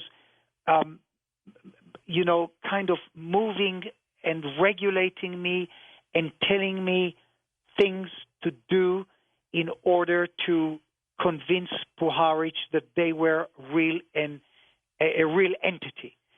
So I can't tell you more, because dematerializations happened. Materializations happened. Believe it or not, he told me about it just sounds bizarre that he had this massage machine in his home in Ossining, New York, in his home. And I said, can you bring that to me? Because I'd love to experience a massage machine. And it materialized in my apartment, in front of my eyes. Now, this could not have been a trick. Andrea was astonished as I was. So what can I tell you, George? These are little episodes that happened to him and me and others around us that led us to believe that there was some type of a positive extraterrestrial influence occurring. As it turned out, I mean, there were indications that whatever this intelligence was, it had actually been communicating with you on an ongoing basis, but you didn't really have conscious memories of that. Yeah, I didn't, but I was afraid, I was concerned, I didn't know what it was, what it wanted. I knew that there was a positivity around this force, but I was already combating. I was already battling my own demons. After the war, the killing of the Jordanian soldiers, me being wounded, my success in Israel, my failure in Israel. I didn't know what the hell was going on. And then he says, I'm going to take you out of Israel, and we're going to test you under laboratory-controlled conditions where no one can cheat, and you'll have to prove your powers because I believe in them, but I have to convince scientists that what you do is real. Can you imagine all this happening to a guy who relatively kind of only knew about Israel and Cyprus, had absolutely no idea what was really going on out there? And that's when I said, yes, let's go to America. And this extraterrestrial intelligence following us into the United States and doing incredibly weird things there is left me in a huge puzzle. What is it? What did it want? What does it want? Why me? Why Dr. Puharich? Why the scientific tests? And so on. It occurred to me as I'm reading the book, and it's really, there's no way to tell in this program all the things that happened with you and Puharich. That people are just going to have to check it for themselves, The Secret Life of Uri Geller. But what occurred to me as I'm reading this is, if in fact this Puharich might have been working as a front man for the CIA, let's send somebody over there, check him out. It occurs to me that maybe they would not want your talents to be real, or they would want to debunk it, and they'd want to debunk your abilities in a public sense and then use you in a private sense, wouldn't they? Oh, yeah, of course. And this is why you understand that while I was doing the show business side of Uri Geller, the debunking was important to create a safety device, a safety network around me. And maybe you are right. I cannot confirm or deny, but maybe, this is my opinion, only my opinion, maybe some of the debunking, not all of it, some of it, was indeed manipulated by the CIA against me. Well, Stanford Research Institute was a tremendous organization in the days when you came over to do some testing. The CIA, as we now know, had contracted with them. There was a program looking into remote viewing. I should tell the audience that Dr. Hal Puthoff and Dr. Russell Targ, you mentioned their names earlier. These guys are brilliant men. Dr. Hal Puthoff might be the most brilliant man I've ever met, and I know him, and he's the guy those two guys started off the remote viewing program. I guess they were reporting to the CIA without your knowledge, but they started these experiments, and they're not dumb guys. I've seen the criticisms from the skeptics who say that you have never been tested under lab conditions, under proper conditions. These guys were not going to be fooled by magicians' tricks. They were looking for it. They had magicians in SRI while the tests were taking place. They even worried that maybe it was a trick by the Israeli intelligence agency to fool them into something. So they were looking for bugs and hidden magnets and hidden radio transmitters. But you amazed them, right? I think I did. And again, I kind of feel, when talking about it, please forgive me. I don't want to sound that I'm boasting here or trying to glorify Uri Geller. But yes, the scientists were thinking that maybe I'm a double agent. And if you read the Margolis book, Secret Life of Uri Geller, you come to that conclusion yourself. But I can tell you this, and I don't think I've ever revealed this before, that I was told, and I had to report back to certain sources what was going on with me there and what I've seen and what I've learned. But the experiments that they put me under was totally and utterly under strict laboratory controlled conditions. There was no space to cheat. I mean, I was led into a shielded room, which was called a Faraday cage, and drawings were done in other rooms. Some drawings were done miles away, and I would have to duplicate them. What I had at Stanford is time, unlike my television shows where if I don't get a drawing in 2 or 3 minutes, then I pass on, to other things. But I could sit in the Faraday cage for as long as I wanted, an hour, 2, 3, 4, with a pad and a pen, and I would draw what I believed was coming into my mind. And I must tell you that I don't think I ever failed. And what is extraordinary, you can actually see the drawings. If you get on my website, there is a link to The Secret Life of Uri Geller, and you can actually view the BBC documentary, the full 90-minute documentary, and you will see those drawings in that documentary. But reading the book, you'll understand why I was under those tremendously controlled conditions, because the scientists had to make sure that what they were seeing and obtaining was real and not a magic trick. And I was under intense pressure, I must tell you. Okay, I had time, but I had to deliver.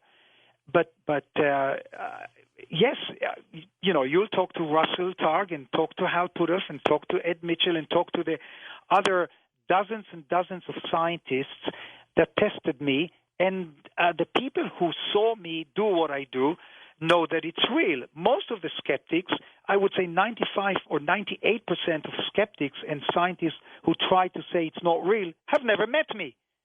Not only they didn't see they've never even met me, George. I have some statements from Dr. Puthoff that I'll read when we come back. Also want to talk about an episode that happened with Dr. Kit Green, who was working with the CIA back then. And it's mind-blowing stuff. Much more to come here with my guest, Uri Geller. We're talking about experiments that were conducted on Uri Geller at the Stanford Research Institute starting in 1972. These experiments, many of them were recorded on film.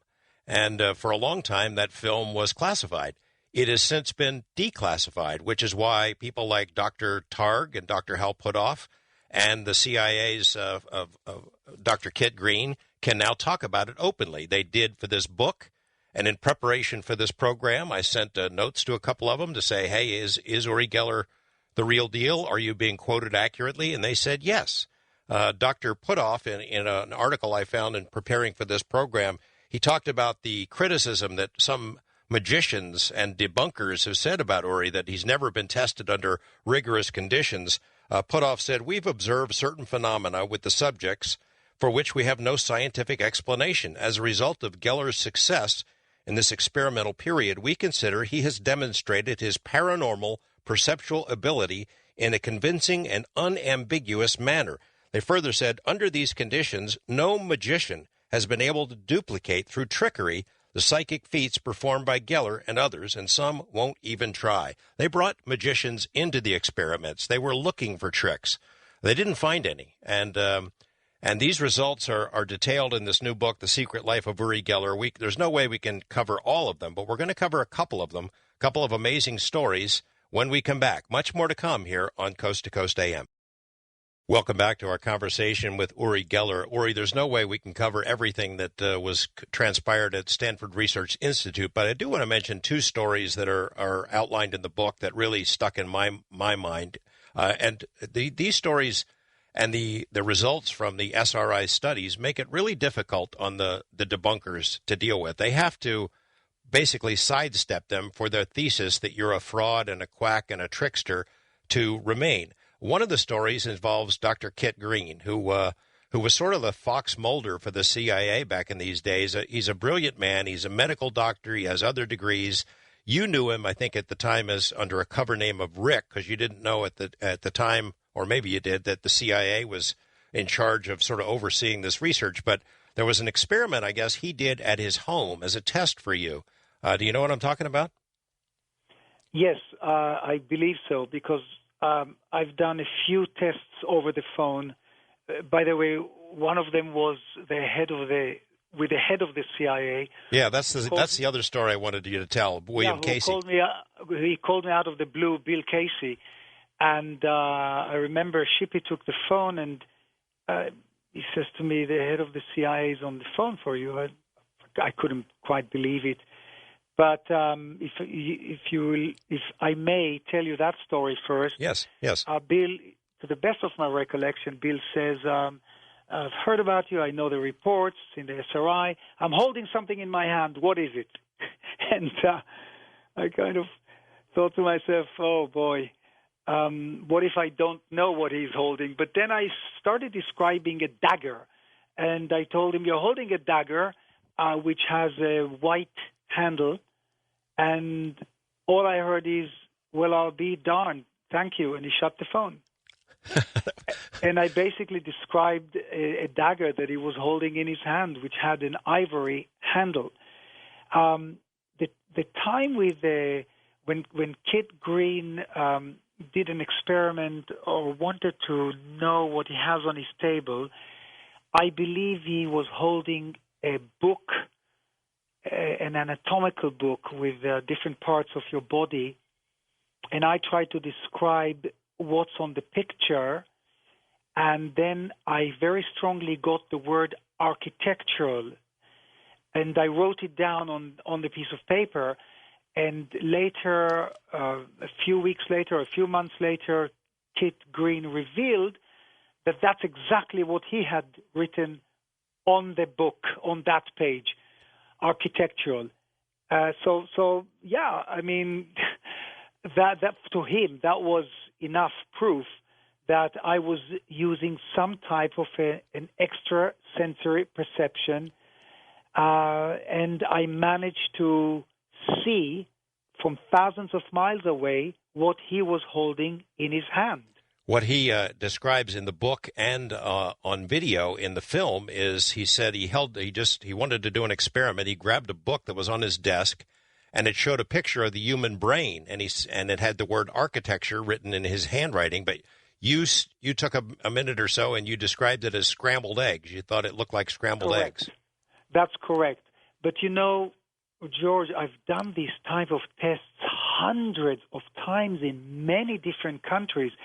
We're talking only about the CIA and the Mossad, but I've worked for at least another 5 different intelligence agencies, and most of them wanted to test my abilities before they even handled me, before I was given tasks and missions to accomplish for them, and they too wanted to make sure that they're dealing with the real stuff, with the real deal, as you said. If you get on my website and you look at many different scientific quotes, there is. If you let me just read 2. There is a quote here from George Edward Paik, appointed to the President of the United States Science Advisory Committee, and the inspirational creator and founding research director of the Xerox Corporation in Palo Alto. And he said, "I met Mr. Geller while he was being studied at SRI. During our conversation, he demonstrated his mind-reading techniques and plucked out of my mind an image I was thinking of. It was very impressive." Another quote from Professor Victor Weissenkopf, physicist who studied under Niels Bohr, worked on the A-bomb, and oversaw the development of European atom smashers. And he said, "I was shocked and amazed how Mr. Geller bent my office key at MIT while I was holding it. The sturdy key kept bending in my hand. I cannot explain this phenomenon. I can only assume that it could relate or be related to quantum chromodynamics. There are dozens and dozens of other encounters I had with scientists, including Dr. Wernher von Braun, the father of the rocket, who escaped Nazi Germany, started working from NASA, and he was a skeptic. So when I met him secretly, Shippy, my brother-in-law, had a little Minox spy camera on him, and he snapped a few pictures of Wernher von Braun telling me he took off his wedding band, his wedding ring. This was in one of NASA's laboratories. And he said to me, Mr. Geller, I will not allow you to touch my wedding ring. I'm placing it in the palm of my hand now. Can you bend it while I'm holding it? So all I did is I placed my hand over his hand, and I repeated in my mind, as I usually do, bend, bend, bend. And he opens his hand, and his wedding ring was not round anymore. It was an ellipse shape. It totally and utterly bent in the palm of his hand. Now, you see, George, when you experience something of this nature, you have to erase all doubt, all skepticism, because it happens to you. But I didn't want to spend the rest of my life trying to prove myself in laboratories. I was sick and tired of these experiments. These experiments happened in America, in Germany, in France, in Israel, in Sweden, in Norway, in Japan. I mean, I can go on and on and on. They're all under controlled conditions. They're all conducted by tremendously important scientists. I had enough. I wanted show business. I wanted the Johnny Carsons. I wanted the Merv Griffins. I wanted to be rich and famous. And that's when it all started, the Johnny Carson, the 22 most humiliating minutes in my life. Well, let's go there now. Let's go there. Okay, because that's for a lot of Americans, that's what they remember. He failed on Johnny Carson, and I've had emails about it all day today. He failed on Johnny Carson. He's a fraud. Yeah, it just shows you what skeptics would do to derail my show with you. I'm sure they try to poison you with emails. I mean, these are crusaders, you know. They're out to get Uri Geller, and they'll do it. I mean, before I tell you about the Johnny Carson, let me read you what James Randi wrote decades ago in 1974 in an open letter. He says this, and just listen to every word. This is James Randi writing an open letter. People like Geller give all of us in magic a black eye. He is in every respect a dangerous and insidious figure. I'll make no bones about it all. I'm out to stop him at all costs, though it certainly will not be necessary to bring the conjuring profession down with him. I would expect that those in the magic field would share the responsibility for putting the man out of business. Can I say anything more? So I get an invitation to do Johnny Carson. And, you know, I heard that anyone who gets on Johnny Carson made it in America. So I'm all nervous, excited, and I walk into a trap. Johnny Carson apparently conversed with James Randi. They set up the table in such manners that I was not allowed to touch things. And actually, a spoon did bend, but that was enough for Johnny Carson. I didn't know that he was an amateur magician. He was a skeptic. You know, I hugely respected him, and I always respected him, even after the show, you know, my show and his, you know, immensely important talk show didn't work. But I sat there being humiliated for 22 minutes. I was sweating. Nothing worked. The spoon it bent, but not enough for him. And the only thought that went through my mind was this, George: Uri Geller, you're finished. Go back to a hotel, pack up, and go back to Israel. This show destroyed you. Why didn't it work? Why not? Because go ahead. Because it was negative. He was skeptical. I was, the minute I felt the negative energy around him and around the whole studio, it was vibrating. It was penetrating my psyche. I felt that I sensed it intuitively or psychically or telepathically, but this was a trap, and that closed me down. Finished. It closed me off. Anyhow, I was so devastated after the show. I went back to my hotel. I was drained. I fell on the bed and fell asleep. And I was planning to pack up the next morning and fly back to Israel. Now listen what happened. I wake up, the phone rings in my room, and the operator downstairs tells me, Mr. Geller, there is a Merv Griffin on the phone for you. And I said, you mean the Merv Griffin? She says, I don't know. That's what he says. So I say, pick up the phone, and I say, hello. And he says, hey, Uri, this is Merv Griffin.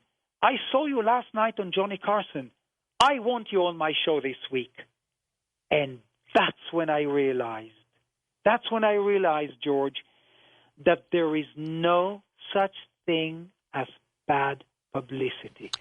As long as they'll spell your name correctly, that's good publicity. I never read the negative articles. I measured them. I traveled with a little tape measure. I would say, wow, it's a full page. That's great. And that reminds me what Oscar Wilde said. And 100 years ago, he said there's only one worse thing in life than being talked about. And that's not being talked about. And that's exactly what happened on Johnny Carson. Again, why didn't it work? And I'm asking it in this context. It was kind of a surprise to me in the book to read about, you feed off of positive energy. I mean, you never claim that it works every time, all of your abilities work all the time. It's not foolproof, but that it works better when you have an encouraging crowd, sort of like a sports team does better at home because the crowd's rooting for them. Absolutely. I mean, come on, we're human beings, all of us. We're just, we're sensitive, we're emotional, we have feelings. And when I sensed it from the first moment, he was trying to fail me. I was brilliant at Stanford where I had to pick out, there were sealed cans, metal sealed cans, and in them some experiments had a ball bearing, another water, and I had to put my hand over them. And this was filmed, by the way. And I had to guess where the ball bearing was hidden. I think it was out of 12 cans. I was right. I mean, the odds were 1,000,000,000 to 1. The odds were staggering at Stanford, in other universities and research laboratories. But there on Johnny Carson, when I had to find the hidden whatever it was in the can, I couldn't. I was, and the moment I felt that I cannot perform here, it totally shut me off, shut me down. Of course, there must be a positive kind of environment around you. It's like an actor on a stage. If he sees somebody in the audience hating him, they will kind of get nervous. And at the end of the day, I was just a young Israeli who was trying to make it in America. I tried very, very hard to be successful, and then bang, it was a total shutdown. And then the fear seeped into my mind. Go back to Israel. You're finished. Millions of people are watching you. That's the end of Uri Geller. But it wasn't, of course, the end of Uri Geller. You persevered. However, it did have an impact on you, didn't it? It for a lot of people, I mean, as I mentioned, when I said that you're going to be my guest tonight, I got all kinds of emails and Johnny Carson, Johnny Carson, Johnny Carson. I mean, that sort of stuck for a lot of people. Well, it did, and I'm flattered that on YouTube there is still a video of Johnny Carson, and it has over 3 million views. That's unbelievable. That means, do you know how many times you'd have to fill up the Dodgers Stadium or the Yankee Stadium to have 3 million people in there? That means that 3 million people heard the name Uri Geller, had to get onto their computer, put in Uri Geller, go to YouTube, go and find the Johnny Carson clip, and then view it for 14 minutes, which, if you calculate it, it comes to 82,000 hours, I think, or 82 years. So for me, George, I look at it in a positive way. I say, wow, my goodness, the Johnny Carson show started a controversy that created more controversy into creating the legend of Uri Geller or the mysticism of Uri Geller. So you getting the emails, Johnny Carson means that those people, instead of forgetting the name Uri Geller, remember the name Uri Geller and ask any PR agency or any advertising agency. The span of attention of people today is very, very short. You read something today, you forget it tomorrow because we're constantly being bombarded by news day in, day out. Now, to remember the name Uri Geller, I am flattered. I am honored. Thank you very much, James Randi. Thank you very much, Johnny Carson. I have to send you a bouquet of flowers. We're going to take another break. When we come back, you had mentioned another possible experiment we can do with our listeners. I'd remind our folks, if you have results that you'd like to share with us, send it to the Facebook page, send it to Fast Blast so other listeners can read about what happened to your watch or your spoon or fork tonight. And when we come back, I want to get into some big picture stuff with Uri Geller, as well as a couple of other stories from the book that I think will amaze you. We're talking about The Secret Life of Uri Geller, a new book by Jonathan Margolis, which outlines the fascinating life of our guest tonight, Uri Geller. When we come back, we'll try one more experiment with you listeners. Those of you who had some sort of an experience with your clock or your silverware, please share with us either on the Facebook page or on email or on Fast Blast so the other listeners can do that. And then we'll figure out a way where you can get the results of this next experiment, although it might take until next week to get all the submissions in. We'll explain the ground rules when we come back. Much more to come here on Coast to Coast AM. Uri Geller, for this other experiment, what do you have in mind? Hello. To add two more things. Okay. Maybe you knew my connection with Elvis Presley and John Lennon and Mick Jagger because they were written about. But then I think 2 commercials ago, you played Led Zeppelin. Am I correct? Yes. I've been trying to play songs that had relation to your previous experiences. Yep. Yeah, but why did you play Led Zeppelin? I don't know. I don't know why. Well, because he lives next door to me. Jimmy Page lives. I'm looking at his house. I couldn't believe it because, we know that John Lennon and I used to be friends and so on, but you had absolutely no idea that Jimmy Page lives next door, did you? No, I just like the song, and I just like the song. There you go. And the other thing that I rumbled on about the Johnny Carson tape, I just want you to understand that Johnny Carson YouTube tape is on for about 6 years, and it has been viewed by about 3.2 million people in 6 years.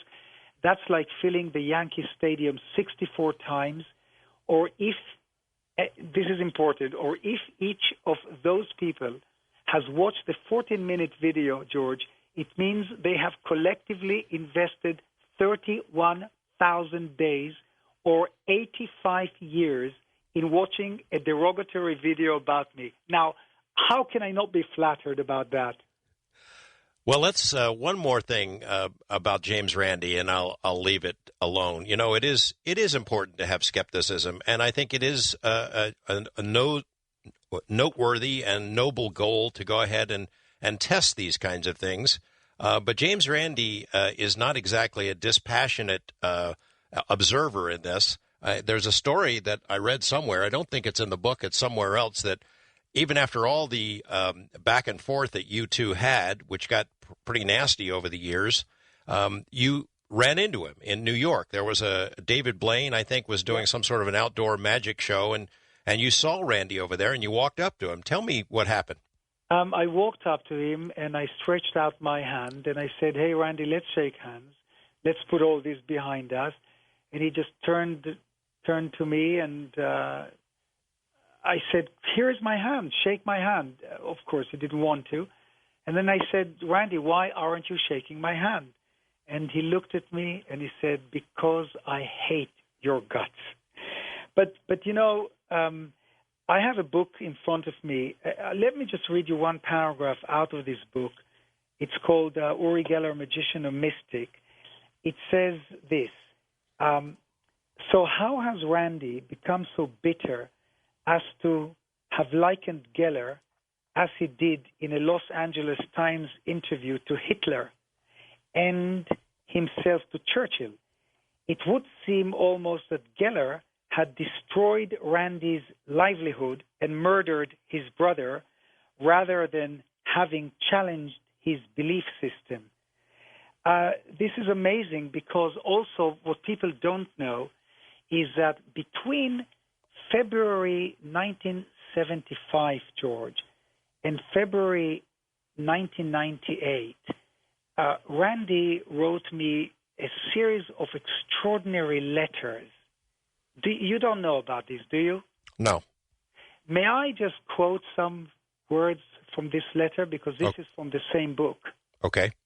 This is probably nobody ever heard about them. But this is what the author writes. He says, he wrote Uri a series of extraordinary letters. The first was almost a fan letter, and he quotes Randy. I make no secret of the fact that I consider you to be one of the finest performers that I've ever seen. Your demeanor, your mechanical skill, and your psychological handling of the most difficult situations have evoked great admiration on my part, close quote. Then he went on to claim that he really understood how Geller achieved these effects and pleaded for a secret meeting with him to save Geller from certain ruination. Uri ignored the letter, but another followed in July 1975, which he again ignored. I simply ignored these letters, George. 5 years later, almost like a stalker, Randy wrote to Geller to beg for a meeting. He flattered him as engaging, clever, and presentable, as a superb performer, and so on, as well as a man with all show business experience, appeal, control, and presence required to make the greatest illusionist of the age. Now listen to this, George. There followed 18 years of silence, after which Uri received a 13-page close-typed rant, 7,000 words of venom. It opened Geller and went on to suggest strongly that Randy had been gathering intelligence not just from press cuttings, but on the Geller children and Uri's financial affairs. Most of the letter, however, was sheer insult, along with a claim Randy had been making since 1975 that Uri would never amount to anything and would end up miserable, alcoholic, friendless, drug-crazed, and disgraced. Before signing off that, he would leave Uri to his kismet. Anyhow, that shows you, I mean, what does that show you, George? What do you, when you read and you hear these words, what does this reflect you on about Randy?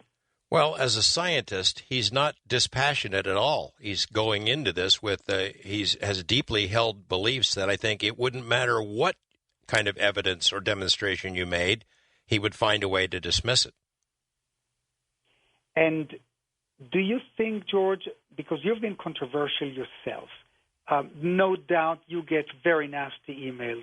Oh, pretty much every day, yeah. I would say from, let me call them some radicalized type of skeptics. They're out there.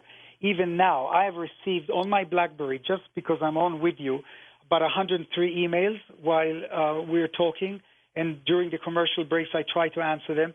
One out of the 103 was really nasty, rude, negative. I won't even dare to read it because the foul language in it is just extraordinarily rude and filthy.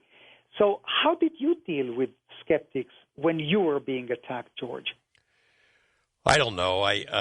Sometimes I choose to take them head on, and I'll try to respond in a dispassionate way and try to answer whatever concerns they have. But the ones that are foul language and threatening in some way, I generally ignore, because there's nothing you can say to convince people like that or even that you should be given a fair shake. That it doesn't matter. It's like in the UFO field, the flying saucer landing on the White House lawn. Even that wouldn't convince some of the diehard skeptics, and I use that term italicized because they don't want to believe. It's religious fervor. Exactly. It's not being open-minded. Exactly, and that's why you said the word ignore.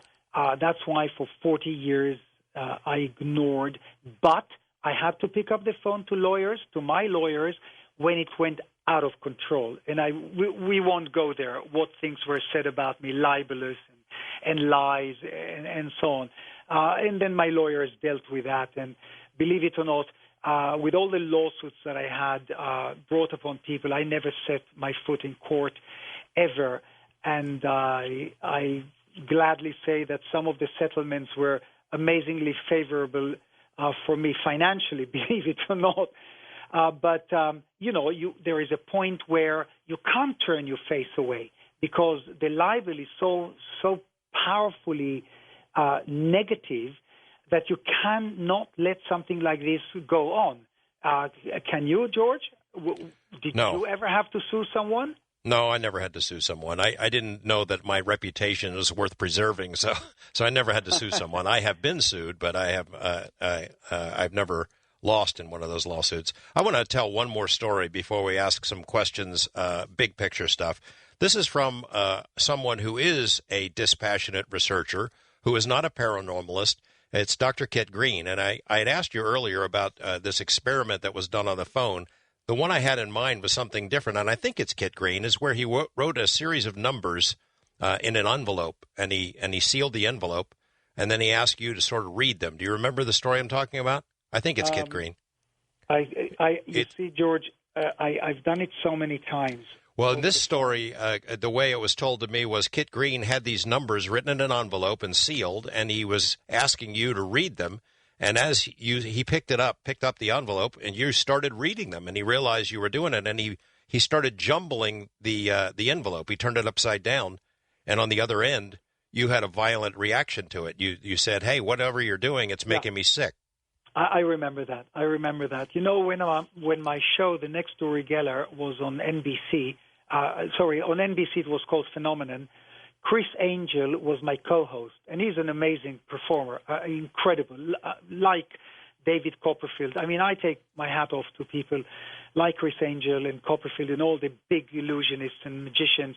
Anyone who does 1,000 television shows is a genius. But Chris Angel, towards the end of the series, he challenged me, pulled out an envelope, and he said, "I've written something in there. Can you tell me?" And I couldn't, because I was under pressure. But I started mumbling out certain dates, and believe it or not, I was kind of very close to guessing what was in Chris's Angel envelope. So when I'm not under pressure, like any performer, things work. When I'm under pressure, things don't work. But now we're going to do this experiment with everyone at home. I'm holding a marker, a Sharpie in my hand, and I have a piece of paper. Do you know what I'll do, George? I'll pick up the book, The Secret Life of Uri Geller. I have a new copy in front of me, and I'm going to draw the drawing in there. And when you will get the results of this experimental extrasensory perception, experiment, I will mail this book with an original drawing, like the one I drew for you, to the winner of this contest. But you'll probably have lots of same drawings. But the first one, you find a way to draw it out of a hat, okay? And the first person that gets my drawing correctly will get this book, Federal Express, to them with a Ben Spoon, a signed Ben Spoon. Is that all right with you, George? Okay, that's fine with me. Okay, so here it goes. I'm now drawing. I'll open the back side of the book is red, the back cover, and I'm beginning to draw a picture. Just give me a few moments. We won't have any dead radio time. Okay. I'm drawing something very, very simple. That's all I can say. It's simple. Let me finish it. Adding the last touches to it, and I finished. Now I'm looking at it. I'm staring at this drawing, and I say it again. It's a simple drawing. And I'm visualizing it in my inner eye. And I'm now going to transmit the lines of this drawing to you out there, to all of you listening. To those of you driving cars, again, do not take your eyes off the road. I'm visualizing the drawing. So grab a pen and draw what comes into your mind. I'm going to say the name of the thing I drew. I'm saying it now. I'm going to say 1, 2, 3, and I'll say the name of the thing I drew. 1, 2, 3. Again. 1, 2, 3. And again. 1, 2, 3. So if you heard the name of the drawing, then draw it or write it out. That's it. I'm closing the book now. And what will happen is the following. I'm going to photocopy this drawing so I can put it onto a fax machine, and I will fax it to you. Your producer called me during the commercial break and gave me your fax number. I've got 2 fax numbers. I will fax the drawing to the 2 fax numbers. You take it off the fax machine or whoever, put it in your safe, if you have a safe, or put it in a wardrobe, lock it up. And I will, once more, I'm visualizing it. I'm seeing the lines, and I'm saying the name of the thing. Oh, here goes. I said it. And you, George, you choose the time, the day, whenever you're back on, and we will reveal the drawing to everyone, and you will see how many people got it and how many people didn't. Okay, I'll ask people to maybe take a little photo of your drawing and email it to me. Email it to us. Does that work? You mean the photo that I have transmitted to you telepathically? I'm asking them to take a photo, I think. You tell me if this will work. Them to take a photo of their drawing and email it to me in some form. Yeah. Exactly. Okay. And we'll figure out a time. Yeah. Yes, and then you'll figure out a time when to reveal it, and then you'll figure out a time how to decide who the winner is, because you might get 20 same drawings because people might have received it, maybe 50, maybe 100, I don't know. But the person that you get draw it out of a box first, who got this drawing, will receive this book, Federal Express, from me. So I'll need their name and I'll need their address, where to Federal Express the book, and the Ben Spoon. All right. I want to ask one more question because we'll open up the phone lines in our last segment. How much time do we have, Nathan? Do we have 2 minutes? It deals with the nature of reality, Uri, and I've mentioned this on the program before.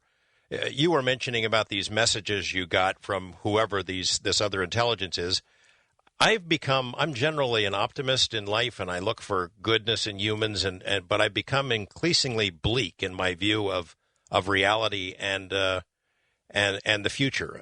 And it stems from the feeling that it's manipulated, that reality isn't what it seems to be, that it's manufactured, that we're not seeing things as they really are.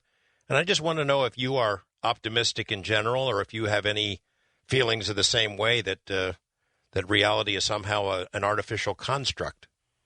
Well, I'm a religious man, George, and I do believe in God. I do pray to God every day. I believe that all humanity, we are all attached to each other with an invisible spiritual thread through which we can transmit the power of love and the power of healing and the power of positivity. I'm an optimist. I'm a positive thinker. I always was since I was a child, because I grew up in poverty. And that doesn't mean that reality cannot be flexible or a liquid form. That doesn't mean that I'm not inventing you now, or you're not inventing me. That is a possibility that you're creating Uri Geller, and there's nothing out there. There's a vacuum, but there's consciousness. And if there's consciousness, then there must be some tangible reality to it.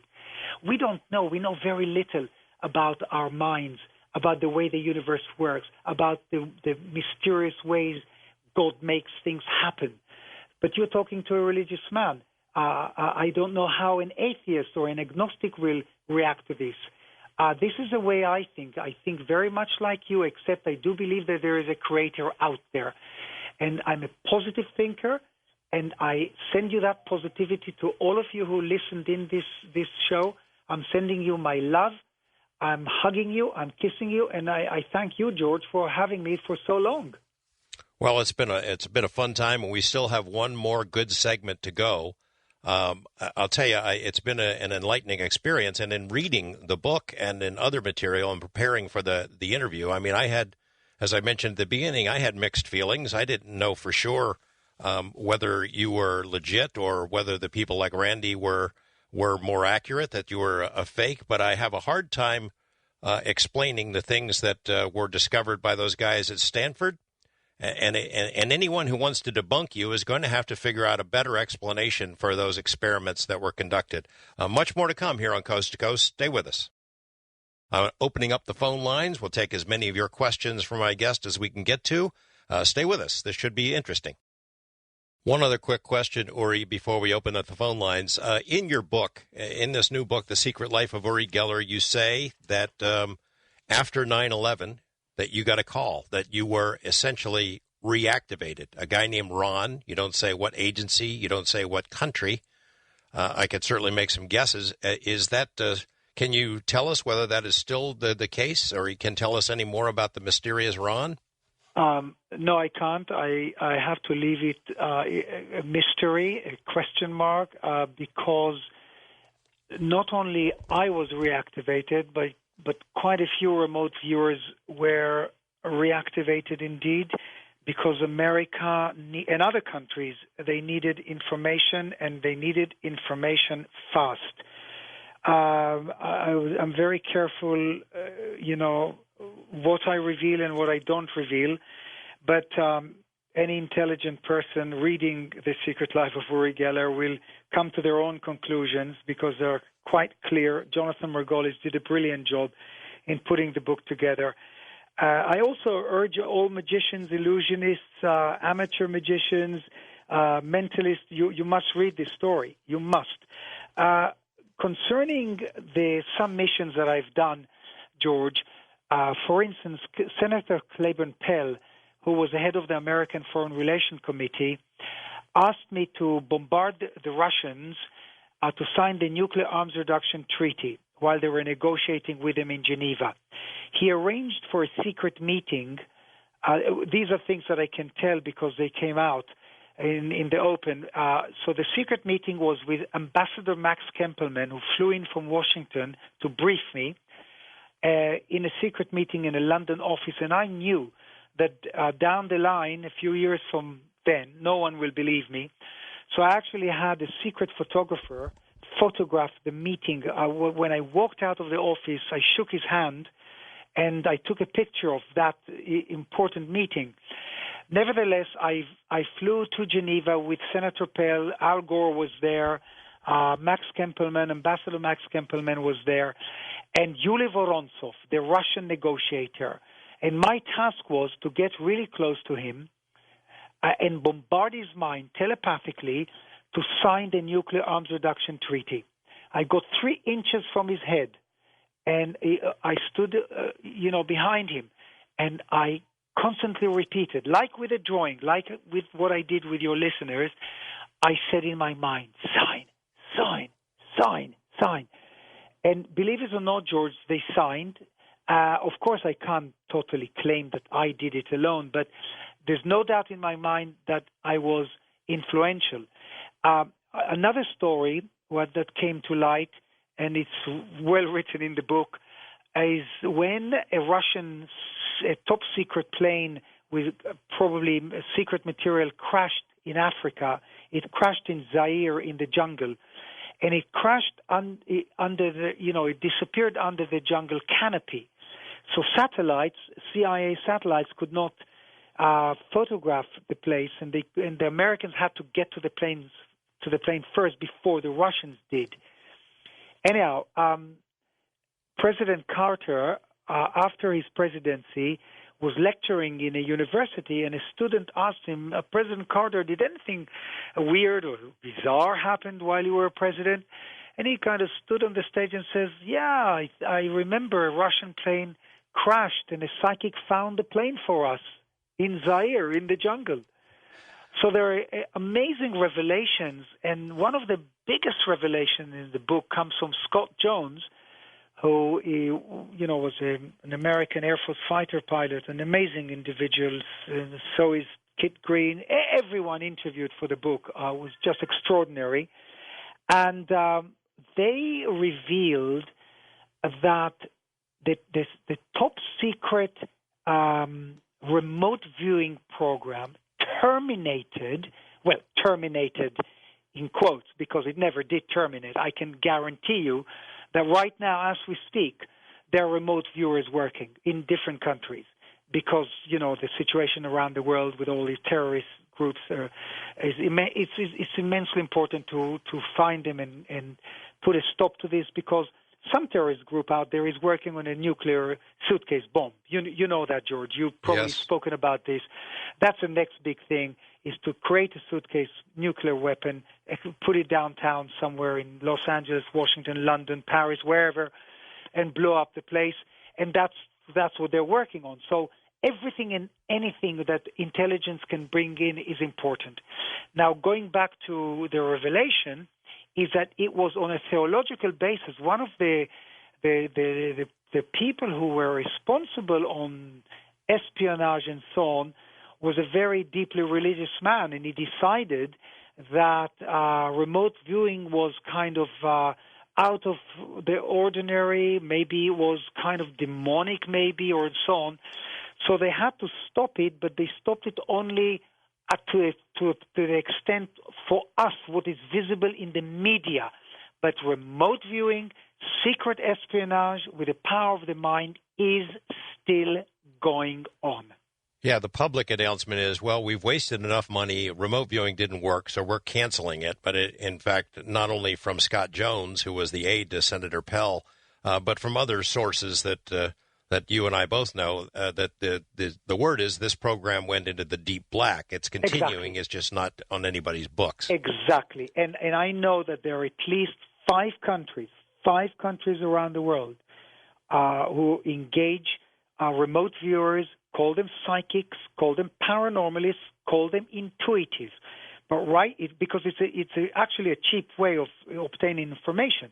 They're sitting in certain locations in those countries with computers, and they're sending their mind through space and time, and they're bringing in information, because with all our technology, with all the espionage tools that we have at hand, we still cannot overcome certain elements when there are thick clouds, when a submarine goes deep, when a train, because right now as we speak, George, there are nuclear weapons. They're actually aimed at the United States. There are nuclear weapons aimed at Israel. There are nuclear weapons aimed at England. Some of them are on moving vehicles. Some of them are on moving trains. And we need information, constant information, where these nuclear weapons are being moved to as we speak. Well, it makes sense. Even for people who don't really believe that it works, why not try it? Everything should be tried if there's a chance that it might work. And I am certain that our government and other governments, as you say, are using it. Let's take a couple of quick phone calls. East of the Rockies, Jim in Massachusetts. What's your question for Uri? Hi, how you doing, George and Uri? Hi, Jim. Hi. Hi, Jim. Yeah, how you doing? I was wondering what your thoughts were on 911. Whether or not you think it was an inside job. No way. Jim, I'm so totally and utterly against all these conspiracy theorists who believe that, the American government did that. That's so preposterous, so outrageous. Jim, you're a grown-up man, and you're rational. How can that be? George, I hope you agree with me on this one. I do agree, and I know. You know what? In one sense, our government has done some pretty sneaky things over the years to the American public and to the world public, but I don't think that's one of them. No, that's absolutely not one of them. You see, Jim, again, unfortunately, there are quite a few terrorist groups out there, radicalized people who are willing to blow themselves up in order to kill you, maim you, murder you in the name of religion. They do that, and that is so difficult to stop.